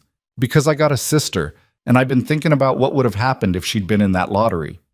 The man spat to the side. "What Crenshaw did was wrong. What he's doing now is worse. I ain't going to be part of it." Ronan lowered the rifle slightly. "How many?" "4 that I know of, maybe 5. All experienced, all willing to kill." He looked at Clara. "Ma'am, you should leave. Tonight. Get somewhere safe." "I'm not leaving," Clara said firmly. "Then you're both going to die." The man shook his head. "I did what I could. Warned you. Rest is on you." He turned his horse and rode away, disappearing into the gathering darkness. Clara and Ronan looked at each other. "We need to leave," Ronan said. "Pack what we can. Ride out tonight. Head to Copper Falls. Let Morgan handle this." "No." Clara's voice was steady. "This is our home. We fought for it. We built a life here. I'm not running." "Clara, these are professional killers." "I don't care." She grabbed his arms, made him look at her. "I spent my whole life running from things. From my parents' deaths, from poverty, from the reality that no one valued me. I ran all the way to Black Hollow and ended up in a lottery because I didn't have the courage to stand and fight. I'm done running, Ronan. This is where we make our stand." He stared at her, conflict warring in his expression. Then, slowly, he nodded. "Okay, we stand, we fight, together." "Together," Clara agreed. They spent the night preparing. Ronan showed Clara how to really use the pistol, how to aim, how to reload. They moved supplies, created defensive positions, planned escape routes if things went completely wrong. "If they kill me," Ronan said as they worked, "you run. You understand? Don't try to fight them alone. Just run. Same goes for you. If I go down, you don't play hero. You survive. Like hell I will. If you die, I'm dying with you. Clara stopped, looked at him. That's the stupidest thing I've ever heard. Maybe, but it's the truth. He cupped her face. I found you, Clara. After 3 years of just existing, of thinking I didn't deserve anything good, I found you. I'm not losing you. Not to Crenshaw, not to hired guns, not to anything. We survive this together, or we don't survive at all. She kissed him hard, pouring everything she felt into it. Then we better survive, because I'm not ready to die. I just started living. They made love one more time, desperate and fierce, like they were trying to memorize each other's bodies. And afterward, lying in the darkness, Clara whispered, I love you, Ronan Hale, no matter what happens tomorrow. I love you too, he whispered back. Always. Neither of them slept much that night. They held each other and waited for dawn, for whatever was coming, and tried not to think about all the ways this could end badly. But as the first gray light of morning crept into the cabin, Clara felt something settle in her chest. She wasn't the scared woman who'd stood on that platform anymore. She was stronger now, harder, capable of things she'd never imagined, and she had Ronan beside her, damaged, dangerous, devoted Ronan, who'd given her a choice when everyone else tried to take them away. Whatever came next, they'd face it together. That would have to be enough. The sun rose slow and red, like the sky was bleeding. Clara stood at the window, pistol in her hand, watching the trail that led up to the cabin. Every shadow looked like a threat. Every sound made her heart jump. Beside her, Ronan checked his rifle for the third time, his movements mechanical, precise. They'll come from the east, he said quietly. That's the easiest approach. But we need to watch the North Ridge, too. If they're smart, they'll split up, try to flank us. And if they're really smart, then they'll wait until we're asleep and burn us out. He glanced at her. You sure about this? Last chance to run. Clara's grip tightened on the pistol. I'm sure. They waited. Minutes crawled by like hours. The horse shifted nervously in the lean-to, sensing the tension. Clara's palms were sweating despite the cool morning air. Then Ronan stiffened. There. Clara followed his gaze. 4 riders, moving single file up the narrow trail. They weren't rushing, weren't trying to hide. They rode like men who knew they had the upper hand and didn't care who saw them coming. Only 4, Clara whispered. The man said maybe 5. 5th one somewhere else, probably circling around. Ronan moved away from the window, positioned himself by the door. Remember what I taught you. Aim center mass, don't hesitate, these men won't. Clara's mouth was dry. She nodded, not trusting her voice. The riders stopped about 50 yards out. One of them dismounted, a tall man with a gray beard and cold eyes. He carried himself like someone who'd done this before, many times. Ronan Hale, he called out. I'm John Garrett. Mr. Crenshaw hired me to retrieve his property. You can make this easy or hard, your choice. She's not property, Clara shouted before Ronan could respond. I'm a free woman making my own decisions. Garrett's expression didn't change. Ma'am, I got no quarrel with you, but I got a contract says otherwise. You come peaceful, nobody gets hurt. You make us work for it, well, he shrugged. That's on you. Contract's worth less than the paper it's printed on, Ronan said. Clara stays here. You turn around and ride back to whoever's paying you, tell them the job's canceled. Can't do that?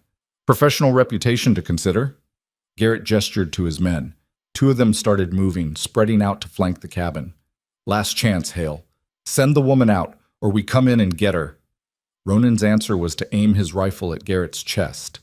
Garrett sighed. Hard way it is. He dove for cover as Ronan fired. The world exploded into chaos. Gunfire erupted from multiple directions. Clara ducked instinctively as bullets punched through the cabin walls. Wood splintered, glass shattered. Ronan fired again, then again, each shot deliberate and controlled.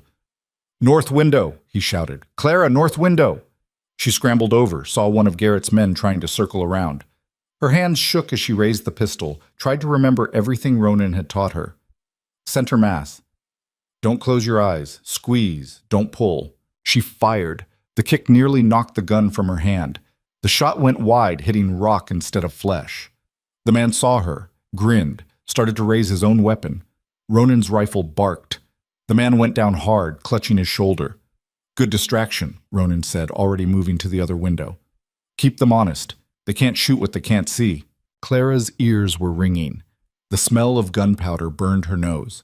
She fired again, forcing another man to take cover. She wasn't hitting anyone, but she was making them think twice about rushing the cabin. Ronan was a different story. Every shot he took was measured, calculated. He wasn't trying to kill, not yet, but he was making it clear that approaching the cabin would cost them. The gunfire slowed, then stopped. An eerie silence fell. "You're just making this harder," Garrett called from behind a boulder. "We got all day. You got limited ammunition. Math's not in your favor." He was right. Clara and Ronan had maybe 30 rounds between them. Against 5 professional killers with presumably unlimited supplies, they couldn't win a prolonged fight. "We need to change the equation," Ronan muttered. He looked around the cabin, his mind clearly working through options. Then his eyes landed on the lamp oil. "Clara, how crazy are you feeling?" "Pretty crazy. Why?" "Because I've got an idea, and it's stupid, but it might work," he explained quickly. Clara's eyes widened. "That's not just stupid, that's suicidal. You got a better plan?" She didn't. "Okay, let's do it." Ronan grabbed 2 bottles, emptied them of their contents. Water, whiskey, didn't matter. He filled them with lamp oil, stuffed cloth into the necks. Clara watched, her heart hammering. "When I light these and throw them, they're going to return fire hard. You stay down, understand? Don't try to be a hero." "Same goes for you," he smiled grimly. "I'm always a hero. It's a problem." He kissed her quick and hard. "I love you, whatever happens." "I love you too. Don't you dare die on me." Ronan lit the first bottle, stood, and hurled it through the broken window in one smooth motion. It arced through the air, trailing smoke, and smashed against the boulder Garrett was hiding behind. Fire spread instantly, oil burning hot and bright. Garrett and his men scattered, shouting. Ronan threw the second bottle, catching another position. More fire, more chaos. "Now!" Ronan grabbed Clara's hand, pulled her toward the back of the cabin. "Go! Go! Go!" They burst out the back door, running for the tree line. Bullets kicked up dirt at their heels. Clara's lungs burned. She could hear Ronan's breath harsh beside her, could hear men shouting behind them.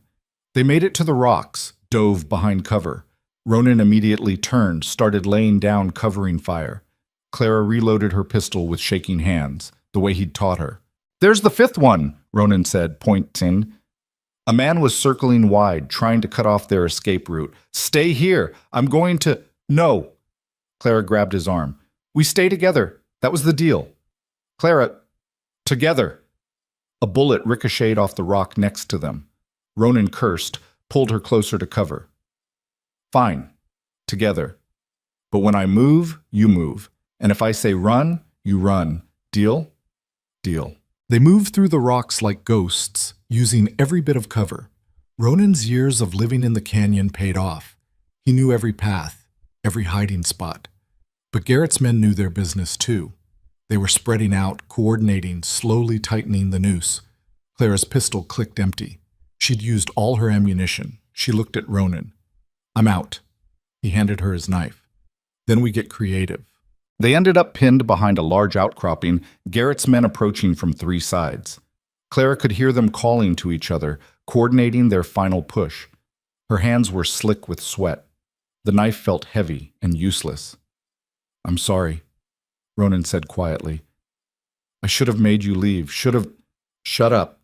Clara kissed him fiercely. "I chose this. I chose you, no regrets." Gunfire erupted again, but this time from a different direction. Clara and Ronan both froze, confused. The shooting wasn't aimed at them. It was aimed at Garrett's men. "What the hell?" Ronan peered around the rock. Riders were pouring into the canyon from the south trail. Clara counted 6, maybe 7. Leading them was Sheriff Morgan, rifle blazing. Behind him. "Is that the man from last night?" Clara asked. It was. The hired muscle who'd warned them had brought reinforcements, and they were fighting Garrett's crew with everything they had. The battle shifted instantly. Garrett's men, caught between Ronan and the new arrivals, tried to regroup, but Morgan's group had the high ground, the numbers, and the element of surprise. It was over in minutes. When the dust settled, 2 of Garrett's men were down, wounded but alive. A third had his hands up, surrendering. Garrett himself was pinned behind the same boulder he'd started at, his beard singed from the burning oil. "Drop your weapons," Morgan shouted. "It's over, Garrett." "The hell it is. I got a contract." "You got nothing but a jail cell waiting." Morgan fired a shot that kicked up dirt inches from Garrett's boot. "Drop your weapons." Garrett looked around, saw his men dead or captured, saw the odds had turned completely against him. With visible reluctance, he threw out his pistol, then his rifle. Morgan's deputies swarmed forward, securing the prisoners. Morgan himself rode over to where Clara and Ronan were still crouched behind the rocks. "You two all right?" Ronan stood slowly, helping Clara up. "Define all right." "Well, you're breathing. That's something." Morgan dismounted, looked at the burning cabin in the distance. "Sorry we didn't get here sooner. Got word from my friend here," he gestured at the hired muscle, "that Garrett was coming. Rounded up everyone I could trust." The man who'd warned them approached, looking uncomfortable. "Name's Jack Morrison. I know I don't deserve your thanks after what I was part of with Crenshaw, but I couldn't let him do this. Couldn't let him send killers after folks who just wanted to be left alone." Clara studied him. "You've got a sister," you said. "Yes, ma'am. Name's Emma. She's 14. And when I thought about her being in that lottery someday, being treated like property..." He shook his head.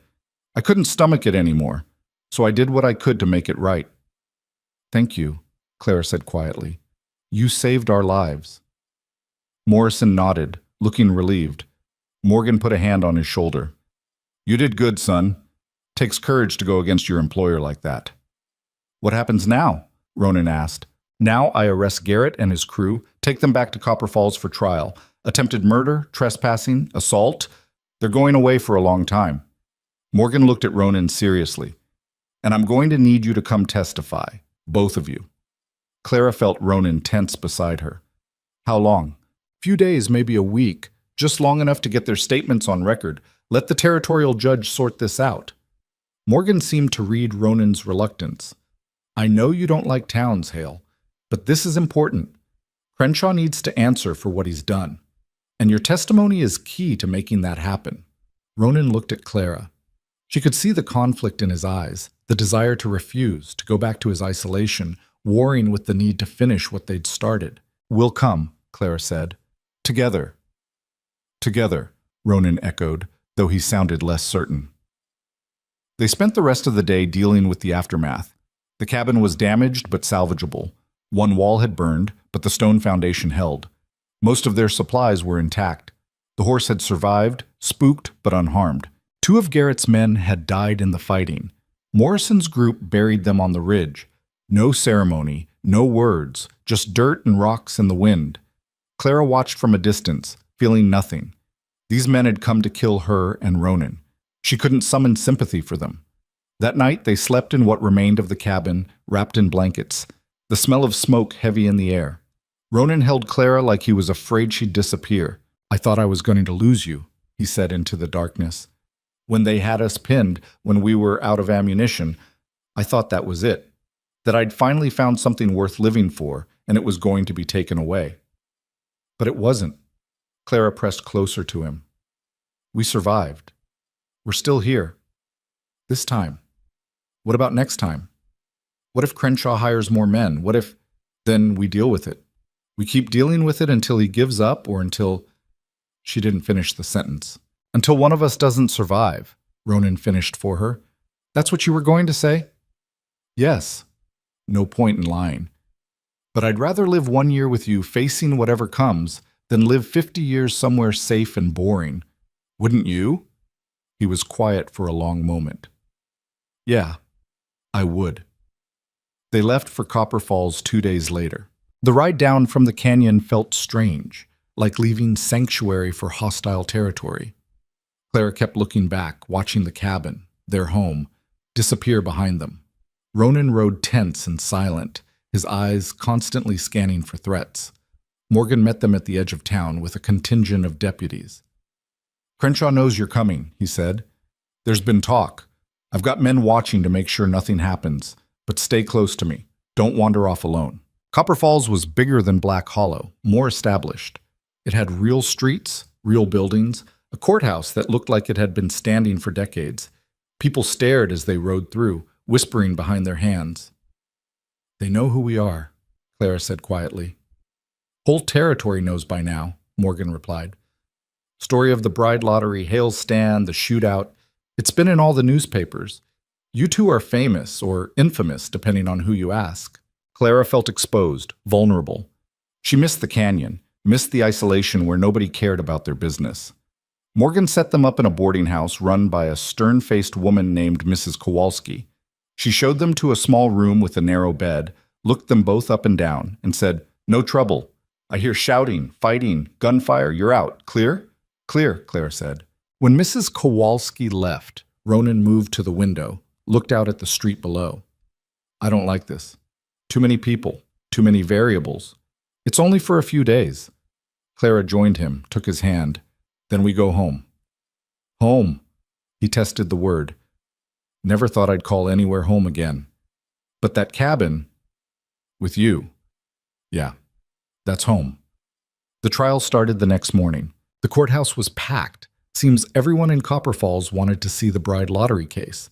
Clara and Ronan sat in the front row, very aware of the eyes on them. Garrett and his surviving men were brought in shackles, looking defeated. But it was the second case that really drew the crowd. The territorial prosecutor had brought charges against Mayor Crenshaw for running an illegal lottery, human trafficking, and conspiracy to commit murder. Crenshaw sat at the defendant's table, sweating through his expensive suit, his lawyer whispering urgently in his ear.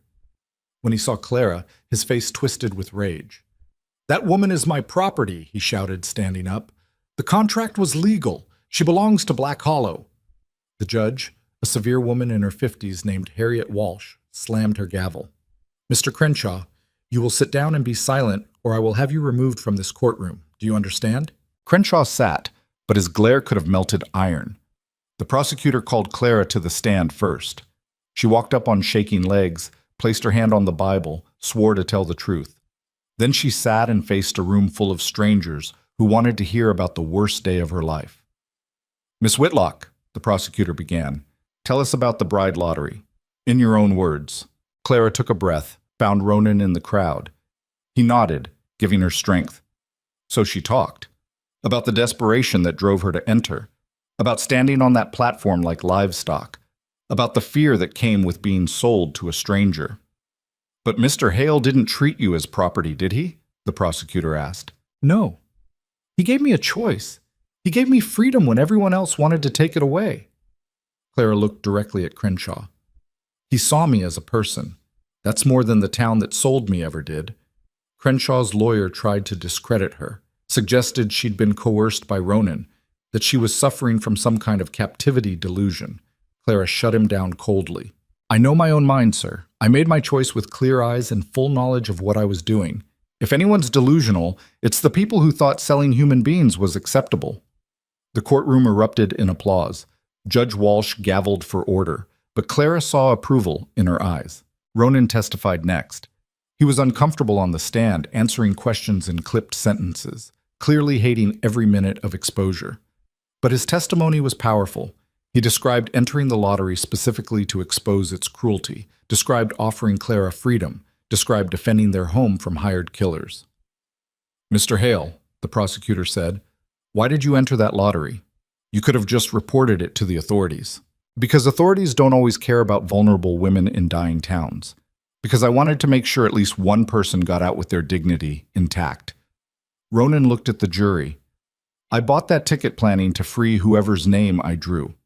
I didn't plan on falling in love, but that's what happened, and I'd do it again, same way every time." Clara felt tears on her cheeks. The trial lasted 3 days. Witness after witness testified. Other women from the lottery, some who'd been claimed by cruel men and had suffered. Jack Morrison testified about Crenshaw hiring Garrett's crew. Sheriff Morgan testified about the attack on the cabin. The jury deliberated for 2 hours. When they returned, the foreman read the verdict in a clear voice. "We find the defendant, Mayor Harold Crenshaw, guilty on all counts." The courtroom exploded. Crenshaw stood, shouting denials, claiming conspiracy. Judge Walsh sentenced him to 15 years in territorial prison, plus fines and restitution to all the women involved in the lottery. Garrett and his surviving men got similar sentences for attempted murder. It was over. Outside the courthouse, Clara and Ronan were mobbed by reporters, people wanting to shake their hands, women thanking Clara for speaking up. It was overwhelming, suffocating. Sheriff Morgan rescued them, escorted them back to the boarding house through a back route. "You two are heroes now," he said. "Like it or not, this case is going to change how people think about women's rights in the territories." "I don't want to be a hero," Ronan said. "I just want to go home." "Then go. You're free. Crenshaw can't hurt you anymore. Neither can anyone else who thinks women are property." That night, Clara and Ronan packed their few belongings. They'd leave at dawn, ride back to the canyon, try to rebuild the life that had been so violently interrupted. Clara stood at the window, watching the stars. Ronan came up behind her, wrapped his arms around her waist. "You were amazing in there," he said. "The way you spoke, the way you stood up to Crenshaw's lawyer. You're the strongest person I've ever known." "I learned from the best." She leaned back against him. "You ready to go home?" "More than ready. This place, these people, it's too much. I need the quiet, need the space." "Need me?" Clara asked softly. "Need you most of all." He turned her to face him. "Clara, when we get back, I want to do this right. Find someone who can marry us properly, not some legal document from a corrupt lottery. I want vows that mean something, a ceremony that's about us choosing each other." "We already chose each other." "I know, but I want the world to know it too." He kissed her forehead. "Will you marry me? Again? Really, truly?" Clara's answer was to kiss him, long and deep and full of promise. When they broke apart, both breathing hard, she whispered, "Yes, always yes." They left Copper Falls at first light, riding into the sunrise. Behind them, the town was just waking up, people starting their days, going about their business. Ahead, the canyon waited, wild and harsh and beautiful. Home. The ride back took 2 days. They camped under the stars the first night, making love on their bedrolls while coyotes sang in the distance. The second day, they pushed hard, both of them eager to get back. When the cabin finally came into view, battered and partially burned but still standing, Clara felt something loosen in her chest. They were home. They'd survived. They spent the next 2 weeks repairing the damage. Ronan rebuilt the burned wall while Clara cleaned out the smoke damage, salvaged what she could. They worked side by side, not talking much, just being together in the comfortable silence they'd built. One evening, as the sun set over the canyon, Ronan took Clara's hand and led her outside. In the clearing in front of the cabin, he'd arranged rocks in a circle, built a small fire in the center. "What's this?" Clara asked. "Our wedding." He pulled a piece of paper from his pocket. "I wrote some vows. Figured since there's no preacher up here, we'd do it ourselves, if that's okay with you." Clara's throat tightened. "It's perfect." They stood facing each other in the firelight, hands joined. Ronan read first, his voice rough with emotion. "Clara Whitlock, I was broken when I met you, thought I deserved to be alone, to suffer for sins I didn't even commit. You showed me different. You showed me strength I didn't know existed, showed me that love isn't something you fall into. It's something you choose, every day, even when it's hard. Especially when it's hard. I choose you. Today, tomorrow, for as long as we both live. I promise to protect you, respect you, and love you with everything I have. You're my home. You're my future. You're everything." Clara was crying openly now. She pulled out her own piece of paper, her hand shaking. "Ronan Hale, you gave me something nobody else ever did. You gave me a choice. You saw me not as property or a problem to be solved, but as a person capable of making my own decisions. You challenged me to be stronger than I thought I could be. You loved me when I was at my worst, when I was angry and scared and didn't know who I was anymore. And you helped me become someone I'm proud to be. I choose you. I choose this life, this canyon, this wild and beautiful existence. I promise to stand beside you, to fight with you and for you, and to love you even when you're stubborn and damaged and impossible. You're my partner. You're my equal. You're my everything." Ronan slipped his mother's ring off Clara's finger, then put it back on with ceremony this time. "With this ring I marry you, not because a lottery said so or because society demands it, but because I want to, because I choose to. Clara took his hand, held it over her heart. I don't have a ring for you, but I give you this promise, my loyalty, my strength, my love, for as long as I live. They kissed as husband and wife, truly married now in the way that mattered. The fire crackled. The stars came out. And in that moment, Clara felt more complete than she'd ever felt in her life. Later, lying in bed together, Clara said, "Do you think we'll ever be normal? Have a quiet life without people trying to kill us?" Ronan laughed softly. "Probably not, but normal's overrated anyway. You think we should worry about what comes next? Next is tomorrow, and we'll handle it the way we've handled everything else. Together." He pulled her closer. "Besides, after everything we've been through, what could possibly be worse?" Clara poked him in the ribs. "Don't say things like that. You'll jinx us." "There's no such thing as jinxes," says the man who spent 3 years punishing himself for something that wasn't his fault. "Fair point." He kissed the top of her head. "Okay, new rule. No talking about the future. We just live day by day, deal with problems as they come, and try not to get shot at too often." "Sounds like a plan." They fell asleep tangled together, the canyon quiet around them. And Clara dreamed of a future that looked nothing like her past, wild and uncertain and absolutely perfect. The next morning brought unexpected visitors. Clara was outside washing clothes when she heard horses. Her hand went automatically to the pistol she now wore at all times. But when the riders came into view, she relaxed. Sheriff Morgan, accompanied by 3 women Clara recognized from the lottery: Vera Colton, Sarah Brennan, and Ida Fletcher. "Hope we're not intruding," Morgan said, dismounting. "Not at all."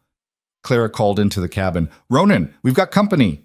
Ronan emerged, took one look at the group, and his expression softened. "Ladies, Sheriff, what brings you all the way up here?" Vera spoke first, her voice stronger than Clara remembered. "We came to thank you, both of you. What you did at the trial, testifying, standing up to Crenshaw, it mattered. The judge ruled the whole lottery invalid. We're all free to go where we want, do what we want." "And the men who claimed you?" Clara asked.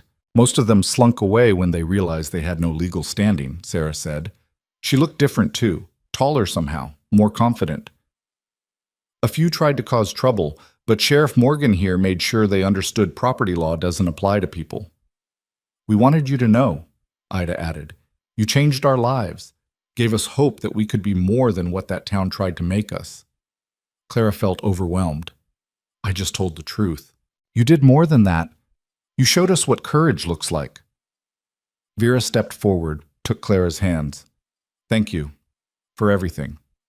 The women stayed for lunch. They talked and laughed and shared stories of what they planned to do now that they were free. Vera was going to Denver to study nursing. Sarah had a job offer at a newspaper in Cheyenne. Ida was opening a bakery in Copper Falls with money from the restitution fund. "What about you two?" Sarah asked Clara. "You staying up here in the canyon?" Clara looked at Ronan, saw the question in his eyes. They hadn't really talked about long-term plans beyond surviving, but looking around at the cabin they'd rebuilt together, at the life they were creating, she knew the answer. "Yeah," she said. "We're staying. This is home." Ronan's hand found hers under the table, squeezed gently. The visitors left before sunset, riding back down the mountain trail. Clara and Ronan stood watching until they disappeared from view. "You ever regret it?" Ronan asked. "Choosing this life?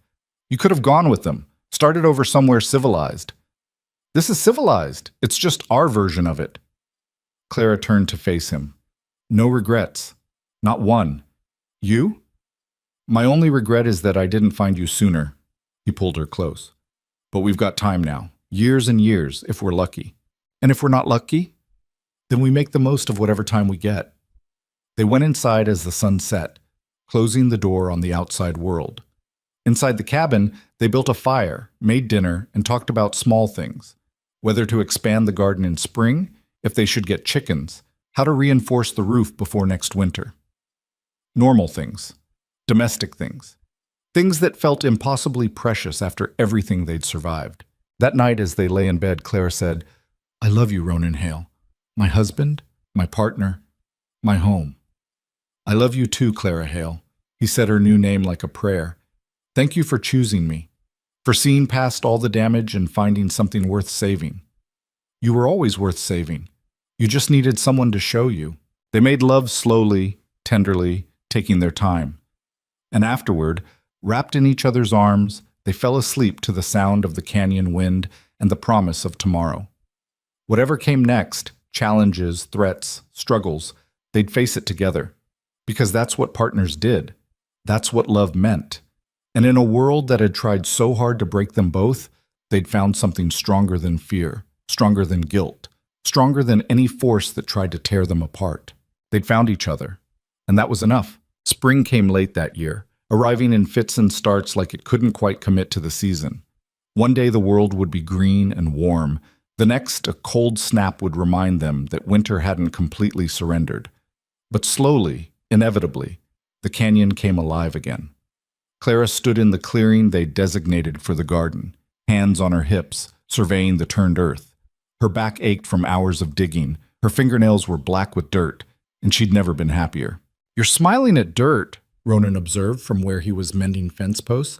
"That's either a very good sign or a very concerning one." "I'm smiling because this is ours, because we're building something that lasts." She gestured at the neat rows she'd created.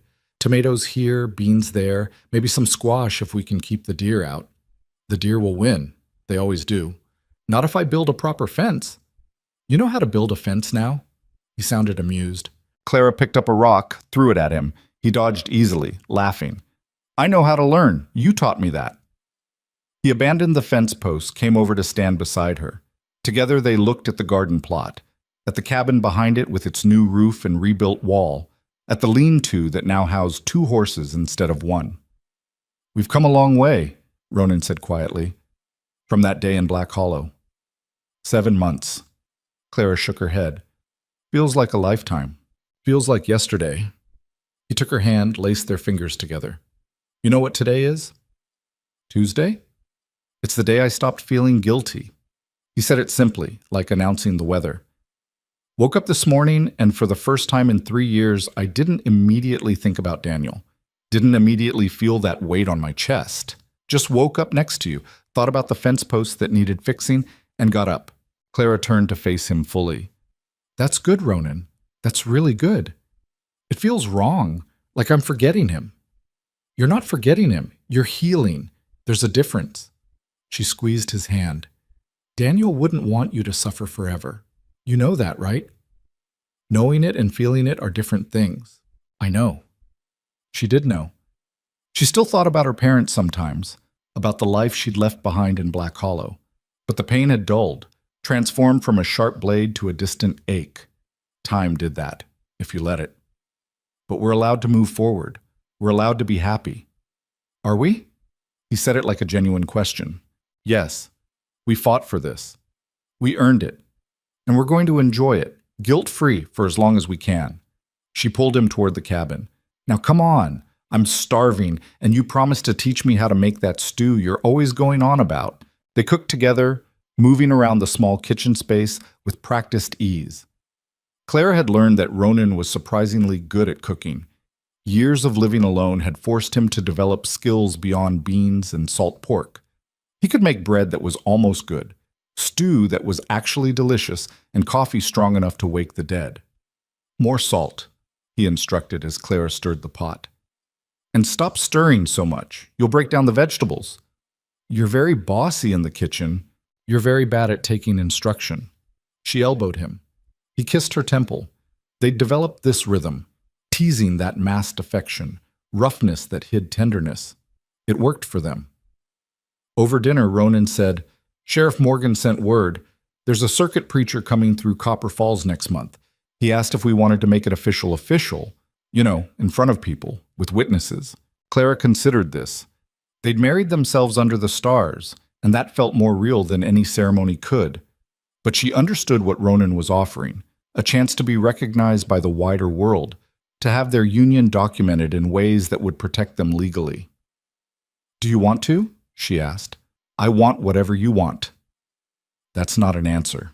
He set down his spoon, looked at her seriously. "I want people to know you're my wife. I want it written down in some official book, so that if anything happens to me, You inherit this land, this cabin, everything I have. I want you protected." Clara's throat tightened. "Nothing's going to happen to you. Probably not. But I'm a man who lived 3 years thinking I killed my brother. I've learned not to assume the future will be kind." He reached across the table, took her hand. "So yeah, I want to do it properly, if you're willing." "I'm willing," she smiled, "but I'm not wearing a fancy dress." That woman who wore dresses and worried about propriety is dead. Good, she was boring anyway. They rode to Copper Falls a month later, arriving on a Wednesday afternoon when the town was relatively quiet. Sheriff Morgan met them at the edge of town, grinning broadly. "There they are, the canyon couple themselves." He shook Ronan's hand, tipped his hat to Clara. "Good to see you both. The preacher's staying at the church. Father Sullivan, good man, doesn't ask too many questions. You ready?" "As we'll ever be," Clara said. They walked through town together, and Clara noticed something different. People didn't whisper and stare like before. Instead, they nodded respectfully, some even calling out greetings. Women smiled at her. Men acknowledged Ronan with careful respect. "The trial changed things," Morgan explained. "People know what you stood for. Know you fought back against corruption and won. You've got a reputation now." "I don't want a reputation," Ronan muttered. "Too late. You're stuck with it." Father Sullivan was a rotund man with kind eyes and a thick Irish brogue. He welcomed them into the small church, asked a few perfunctory questions about their faith and intentions, then said, "Right then. Let's get you two properly married before you change your minds." The ceremony was simple. Morgan and his wife stood as witnesses. A few townspeople filtered in, curious. Clara wore the same practical clothes she'd worn for the ride: leather pants, a simple shirt, boots. Ronan wore his cleanest work clothes and looked distinctly uncomfortable. Father Sullivan led them through vows that were more traditional than the ones they'd spoken to each other under the stars. But when he got to, "Do you, Ronan Hale, take this woman to be your lawfully wedded wife?" Ronan's answer was immediate and firm. "I do. I absolutely do." Clara's vows were just as certain, and when Father Sullivan pronounced them husband and wife, when Ronan kissed her in front of all these witnesses, Clara felt something settle in her chest. This was real. This was recognized. No one could ever question it again. They signed the marriage register. Clara's hand shook slightly as she wrote Clara Hale for the first time in an official document. Then it was done. They were married in the eyes of the law, the church, and society. Outside, Morgan's wife had organized a small celebration. Nothing fancy, just bread and cheese and beer. A few people gathered to wish them well. Vera showed up, having heard they were in town, and hugged Clara so hard it hurt. "Look at you," Vera said, holding Clara at arm's length. "You look like you've been through a war and came out stronger." "I have been through a war. Several, actually. And you won. That's what matters." Vera glanced at Ronan, who was talking awkwardly with Sheriff Morgan. "He treating you right?" "Better than right. He treats me like an equal." "Then you're one of the lucky ones." Vera's expression turned serious. "Most women don't get that. Don't get to choose their own path. You chose yours. Denver, nursing school, you're doing it. You're Busto. Because you showed me it was possible. Because you stood up and said no when everyone else was saying we had to accept our lot." Vera squeezed Clara's hand. "Thank you for being brave enough to fight back."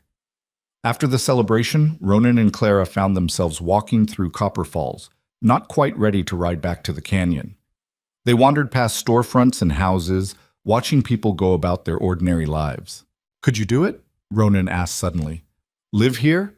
In a town with neighbors and society and all that comes with it?" Clara thought about it honestly. "Maybe once, before, but now?"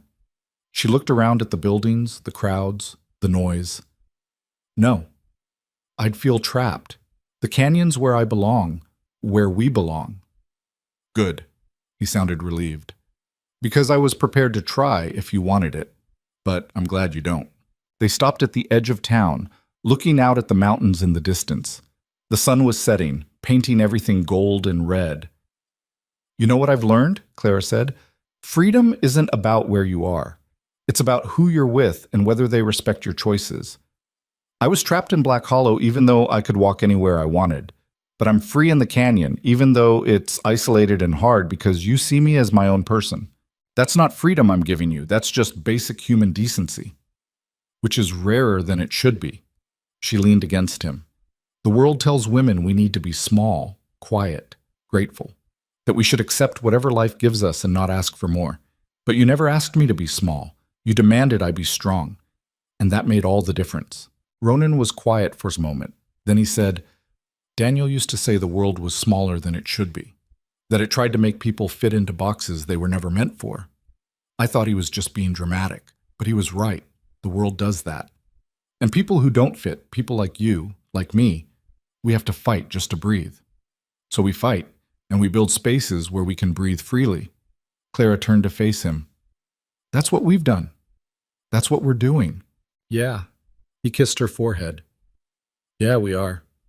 They rode back to the canyon the next morning, both eager to get home. The trip that had once seemed arduous now felt comfortable, familiar. They knew every turn in the trail, every landmark, every place where the path got treacherous. When they finally crested the last rise and saw the cabin waiting below, Clara felt her chest expand with something that might have been joy, or might have been relief, or might have been both. Home, she said. Home, Ronan agreed. The summer that followed was the best time of Clara's life. They worked the garden, watched things grow, harvested vegetables that tasted sweeter because they'd planted them. They rode to the valley below, met some of the families settling there, and Clara started teaching a few children basic reading and arithmetic. It wasn't like teaching in Black Hollow had been. There was no school building, no formal curriculum. She'd meet with kids under a tree, use whatever materials they had, and teach them what she could. But it was real. It mattered. You're good at this, Ronan observed one afternoon. He'd ridden down with her, ostensibly to help, but mostly just to watch. The kids love you. I love them. They're curious and wild, and they don't care that I'm wearing pants instead of a dress. Clara closed the primer she'd been using. Their parents are grateful too. Most of them can't read themselves, want better for their children. You thinking about making it more formal? Regular schedule? Actual lessons? Maybe, if more families settle here. She looked at him. Would that bother you? Having people know where we live, coming up to the canyon, as long as they don't try to stay. He helped her pack up the books. But teaching, it's good work, important work. You should do it. So she did. Word spread through the valley that Clara Hale offered lessons to anyone who wanted them. More kids showed up. Some adults too, embarrassed but determined to learn. Clara taught them all, patient and thorough, remembering what it felt like to be powerless, and knowing that literacy was its own kind of freedom. Ronan built her a small structure in the clearing, not quite a school, but a shelter where lessons could happen when the weather was bad. Clara cried when she saw it, understanding the gesture for what it was. He was supporting her dream, making space for it, treating her work as valuable as his own. You're going to make me soft, she told him, wiping her eyes. You're already soft. That's not a bad thing. I thought I had to be hard to survive. You can be both. Hard when you need to be, soft when you want to be. That's called being human. He pulled her close. Besides, you've seen me cry more times than I can count. Fair's fair. They celebrated their first anniversary in October, 1 year since that lottery in Black Hollow. They marked it by riding back to the town, not to see people, but to see how far they'd come. Black Hollow looked even worse than Clara remembered. More buildings abandoned, more people gone. The town was dying, slowly but surely, choking on its own corruption and bad decisions. They didn't stay long. Just long enough to see the general store, Crenshaw's pride and joy, boarded up and empty. Just long enough to hear that most of the lottery participants had left, found better lives elsewhere. Good, Clara said as they rode away. No one should have to stay in a place that treats them as less than human. You think we should feel bad? That the town's dying? Clara considered this. No, some things deserve to die. Towns built on greed and exploitation, systems that treat people as property, those things shouldn't survive. Better they collapse so something healthier can grow. Ronan looked at her with something like awe. When'd you get so wise? When I married a man who forced me to think for myself instead of just accepting what I was told.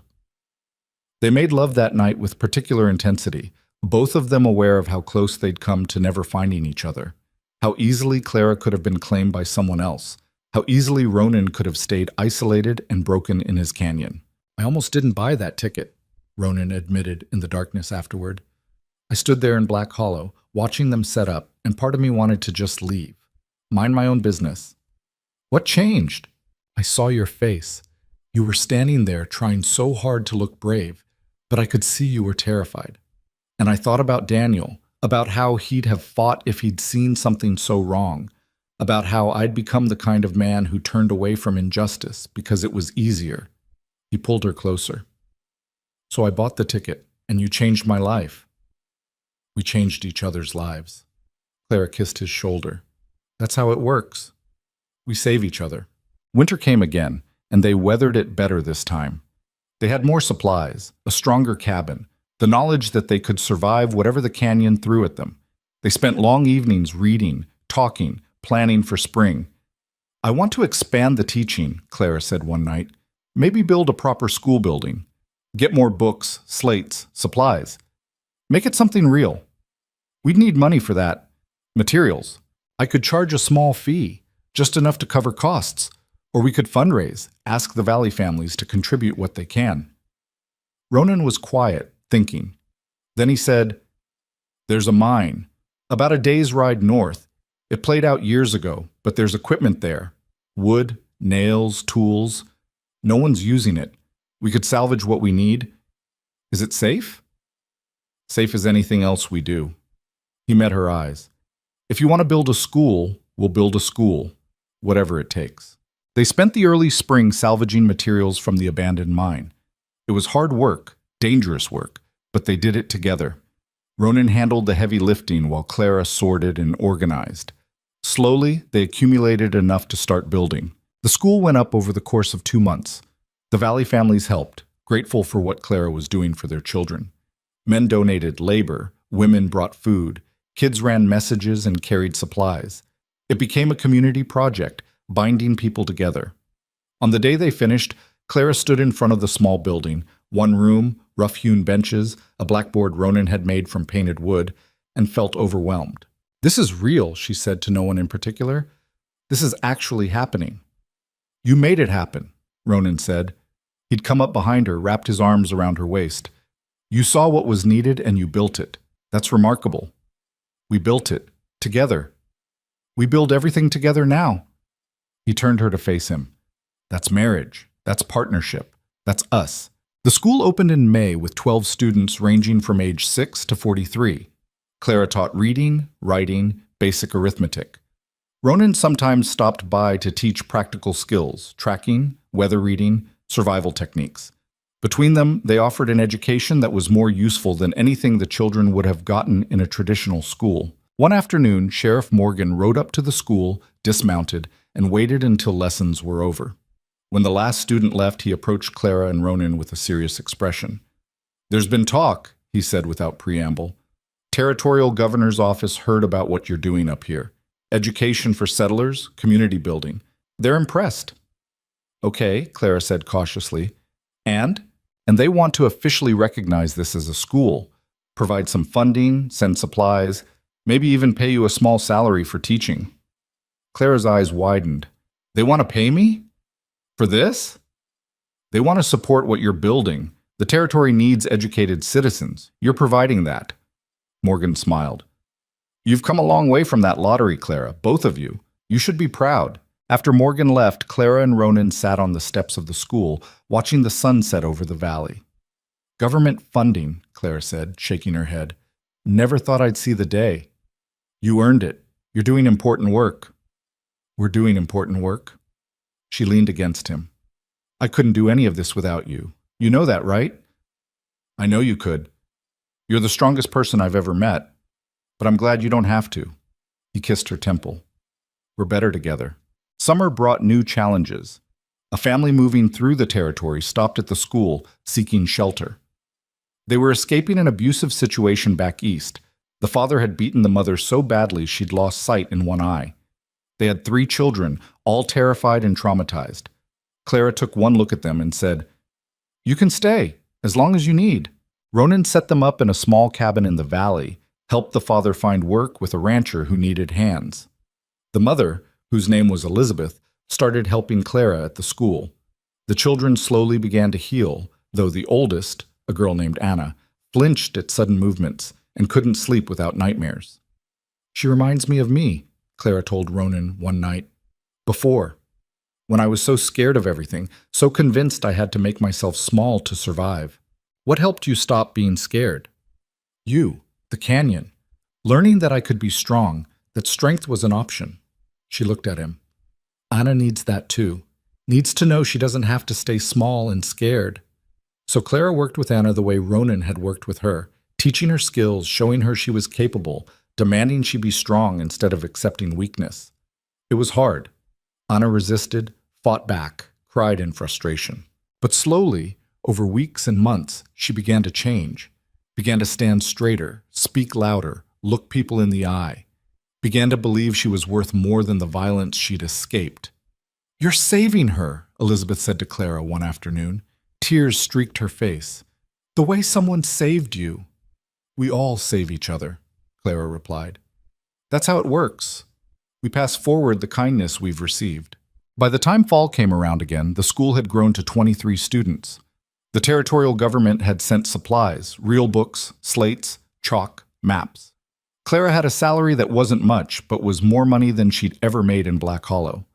The valley community was thriving, bound together by shared purpose and mutual support. And through it all, Clara and Ronan's marriage deepened. They'd moved past the desperate intensity of new love into something steadier, more enduring. They still fought sometimes. Ronan could be stubborn, Clara could be relentless, but they fought fair, talked things through, never went to bed angry. "We're boring now," Clara joked one evening. They were sitting outside the cabin, watching stars emerge. No more shootouts or trials or dramatic standoffs, just teaching and farming and living. "Boring's underrated," Ronan said. "I'll take boring with you over exciting with anyone else." "That's possibly the least romantic thing you've ever said." "Want me to be romantic? Fine." He turned to face her, took both her hands. "Clara Hale, you are the most extraordinary woman I've ever known. You took a life that was handed to you and remade it into something beautiful. You turned trauma into teaching, fear into strength, isolation into community. You wake up every day and choose to be kind, to be brave, to be bigger than the cruelty the world showed you, and somehow, impossibly, you chose me. You saw a broken man living alone in a canyon and decided he was worth saving. That's not romance. That's a damn miracle." Clara felt tears streaming down her face. "Okay, that was romantic. I have my moments." He wiped her tears with his thumbs. "I love you. Every day more than the last. And I'm grateful, so grateful, that some lottery ticket brought you into my life. Best $10 you ever spent. Best $10 anyone ever spent." They made love under the stars that night, slow and sweet, taking their time. And Clara thought about how strange life was, how unpredictable. A year and a half ago, she'd been desperate and alone, about to be sold like property. Now she was married to a man she loved, teaching children, building a community, living a life that felt meaningful. The world hadn't gotten any kinder. There was still corruption, still violence, still people who saw others as property to be exploited. But there were also people fighting back, carving out spaces where dignity and respect were possible. And that mattered. That was worth fighting for. 2 years after the lottery, on a crisp October morning, Clara stood in front of her school and rang the bell to start the day. Students filed in, 27 now, including Anna, who was reading at a level far beyond her age and talking about maybe becoming a teacher herself someday. Ronan rode up as the last student entered, dismounted, came to stand beside Clara. "Full house today," he observed. "Always is. We're going to need a bigger building soon." "Then we'll build a bigger building." Clara leaned against him, feeling the solid warmth of his body, the steady beat of his heart. "You know what I realized?" "What's that?" "I'm happy. Like genuinely, deeply happy. Not just content or satisfied, but actually happy." She looked up at him. "I didn't think that was possible for people like us. People who've been through what we've been through." Ronan smiled, a real smile, the kind that reached his eyes and erased years from his face. "Yeah, me too." Think it'll last? Nothing lasts forever, but we've got today, and probably tomorrow, and the day after that. That's enough. Is it? Has to be. We can't control the future. We can only show up for each other every day and do our best. That's all anyone can do. Clara nodded. He was right. They couldn't guarantee forever, but they could choose each other again and again for as long as they both lived. They could build something that mattered, something that helped others, something that proved love and partnership were possible even in the hardest circumstances. That evening, after lessons ended and students went home, Clara and Ronan walked through the valley together. They visited families, checked on Elizabeth and her children, made sure everyone had what they needed for the coming winter. When they finally climbed back up to their cabin as the sun set, both of them were exhausted but satisfied. They'd built this, not just the cabin or the school, but this entire community of people who looked out for each other. "We did good," Ronan said, looking out at the valley below them. "We did," Clara agreed, "and we'll keep doing good for as long as we can." They stood there together, watching darkness fall over the canyon, and Clara thought about all the women who'd stood on that platform in Black Hollow. She wondered where they were now, if they'd found their own versions of freedom, if they'd managed to build lives that felt like their own. She hoped so. She hoped every single one of them had found a way to be strong, to be free, to choose their own path. Because that's what mattered. Not the circumstances you were born into or the situations you found yourself in, but what you chose to do with them. Clara had chosen strength when the world demanded weakness. She'd chosen love when cynicism would have been easier. She'd chosen to build instead of destroy, to teach instead of retreat, to fight for a future that looked nothing like her past. And standing there in the canyon with Ronan beside her, looking down at the community they'd helped create, Clara knew with absolute certainty that she'd made the right choice. Not because everything was perfect, it wasn't. There were still hard days, still struggles, still moments when the weight of everything felt crushing. But they faced those moments together, as equals, as partners, as two people who'd chosen each other over and over again. That was what love looked like. Not the romantic fantasy sold in storybooks, but the daily choice to show up, to work hard, to support each other through whatever came. It was messy and complicated and sometimes exhausting. It was also the most real thing Clara had ever known. "Ready to go inside?" Ronan asked, breaking her reverie. Clara took one last look at the valley, at the school building standing proud against the darkening sky, at the life they'd built from nothing but determination and hope. "Yeah," she said. "I'm ready." They walked into the cabin together, closing the door on the outside world. And in that moment, Clara understood something profound. She'd spent years thinking freedom meant escaping, from poverty, from limitation, from the expectations others placed on her. But real freedom wasn't about escaping. It was about choosing, about looking at all your options and picking the one that made you feel most alive, most yourself, most whole. She'd chosen Ronan, chosen the canyon, chosen this hard, beautiful, meaningful life. And in making those choices, she'd become someone she was proud to be. Not perfect. Never perfect. She still got angry, still struggled, still had days when everything felt like too much. But she was strong now, capable, free in ways that had nothing to do with where she lived and everything to do with who she'd become. And as she and Ronan settled in for the evening, making dinner, talking about the day, planning for tomorrow, Clara felt a peace she'd never known before. The peace that came from knowing exactly who you were and being okay with it. The peace that came from building a life that aligned with your values instead of compromising them for comfort or safety. The peace that came from being truly, deeply loved, not despite your flaws, but because of the whole complicated package you represented. Years would pass. The school would grow. More families would settle in the valley. Clara and Ronan would face new challenges, new struggles, new threats. Nothing was guaranteed. Nothing was forever. But for now, in this moment, they had each other. They had a home. They had a purpose. And they had the knowledge that they'd faced the worst the world could throw at them and survived. Not just survived, but thrived. That was enough. That was everything. And as Clara fell asleep that night, wrapped in Ronan's arms, she thought about the woman she'd been on that platform in Black Hollow. That scared, desperate woman who'd put her name in a bowl and hoped for the best. She wanted to reach back through time and tell that woman, "You're going to be okay. Better than okay. You're going to be strong and free and loved. You're going to build something that matters, You're going to save yourself, and in saving yourself, you're going to help save others. You're going to survive this, and then you're going to live. Really, truly live. The thought made her smile as sleep claimed her. And in her dreams, she was flying over the canyon, free as the wind, with nothing and no one to hold her down. Free. Finally, completely free.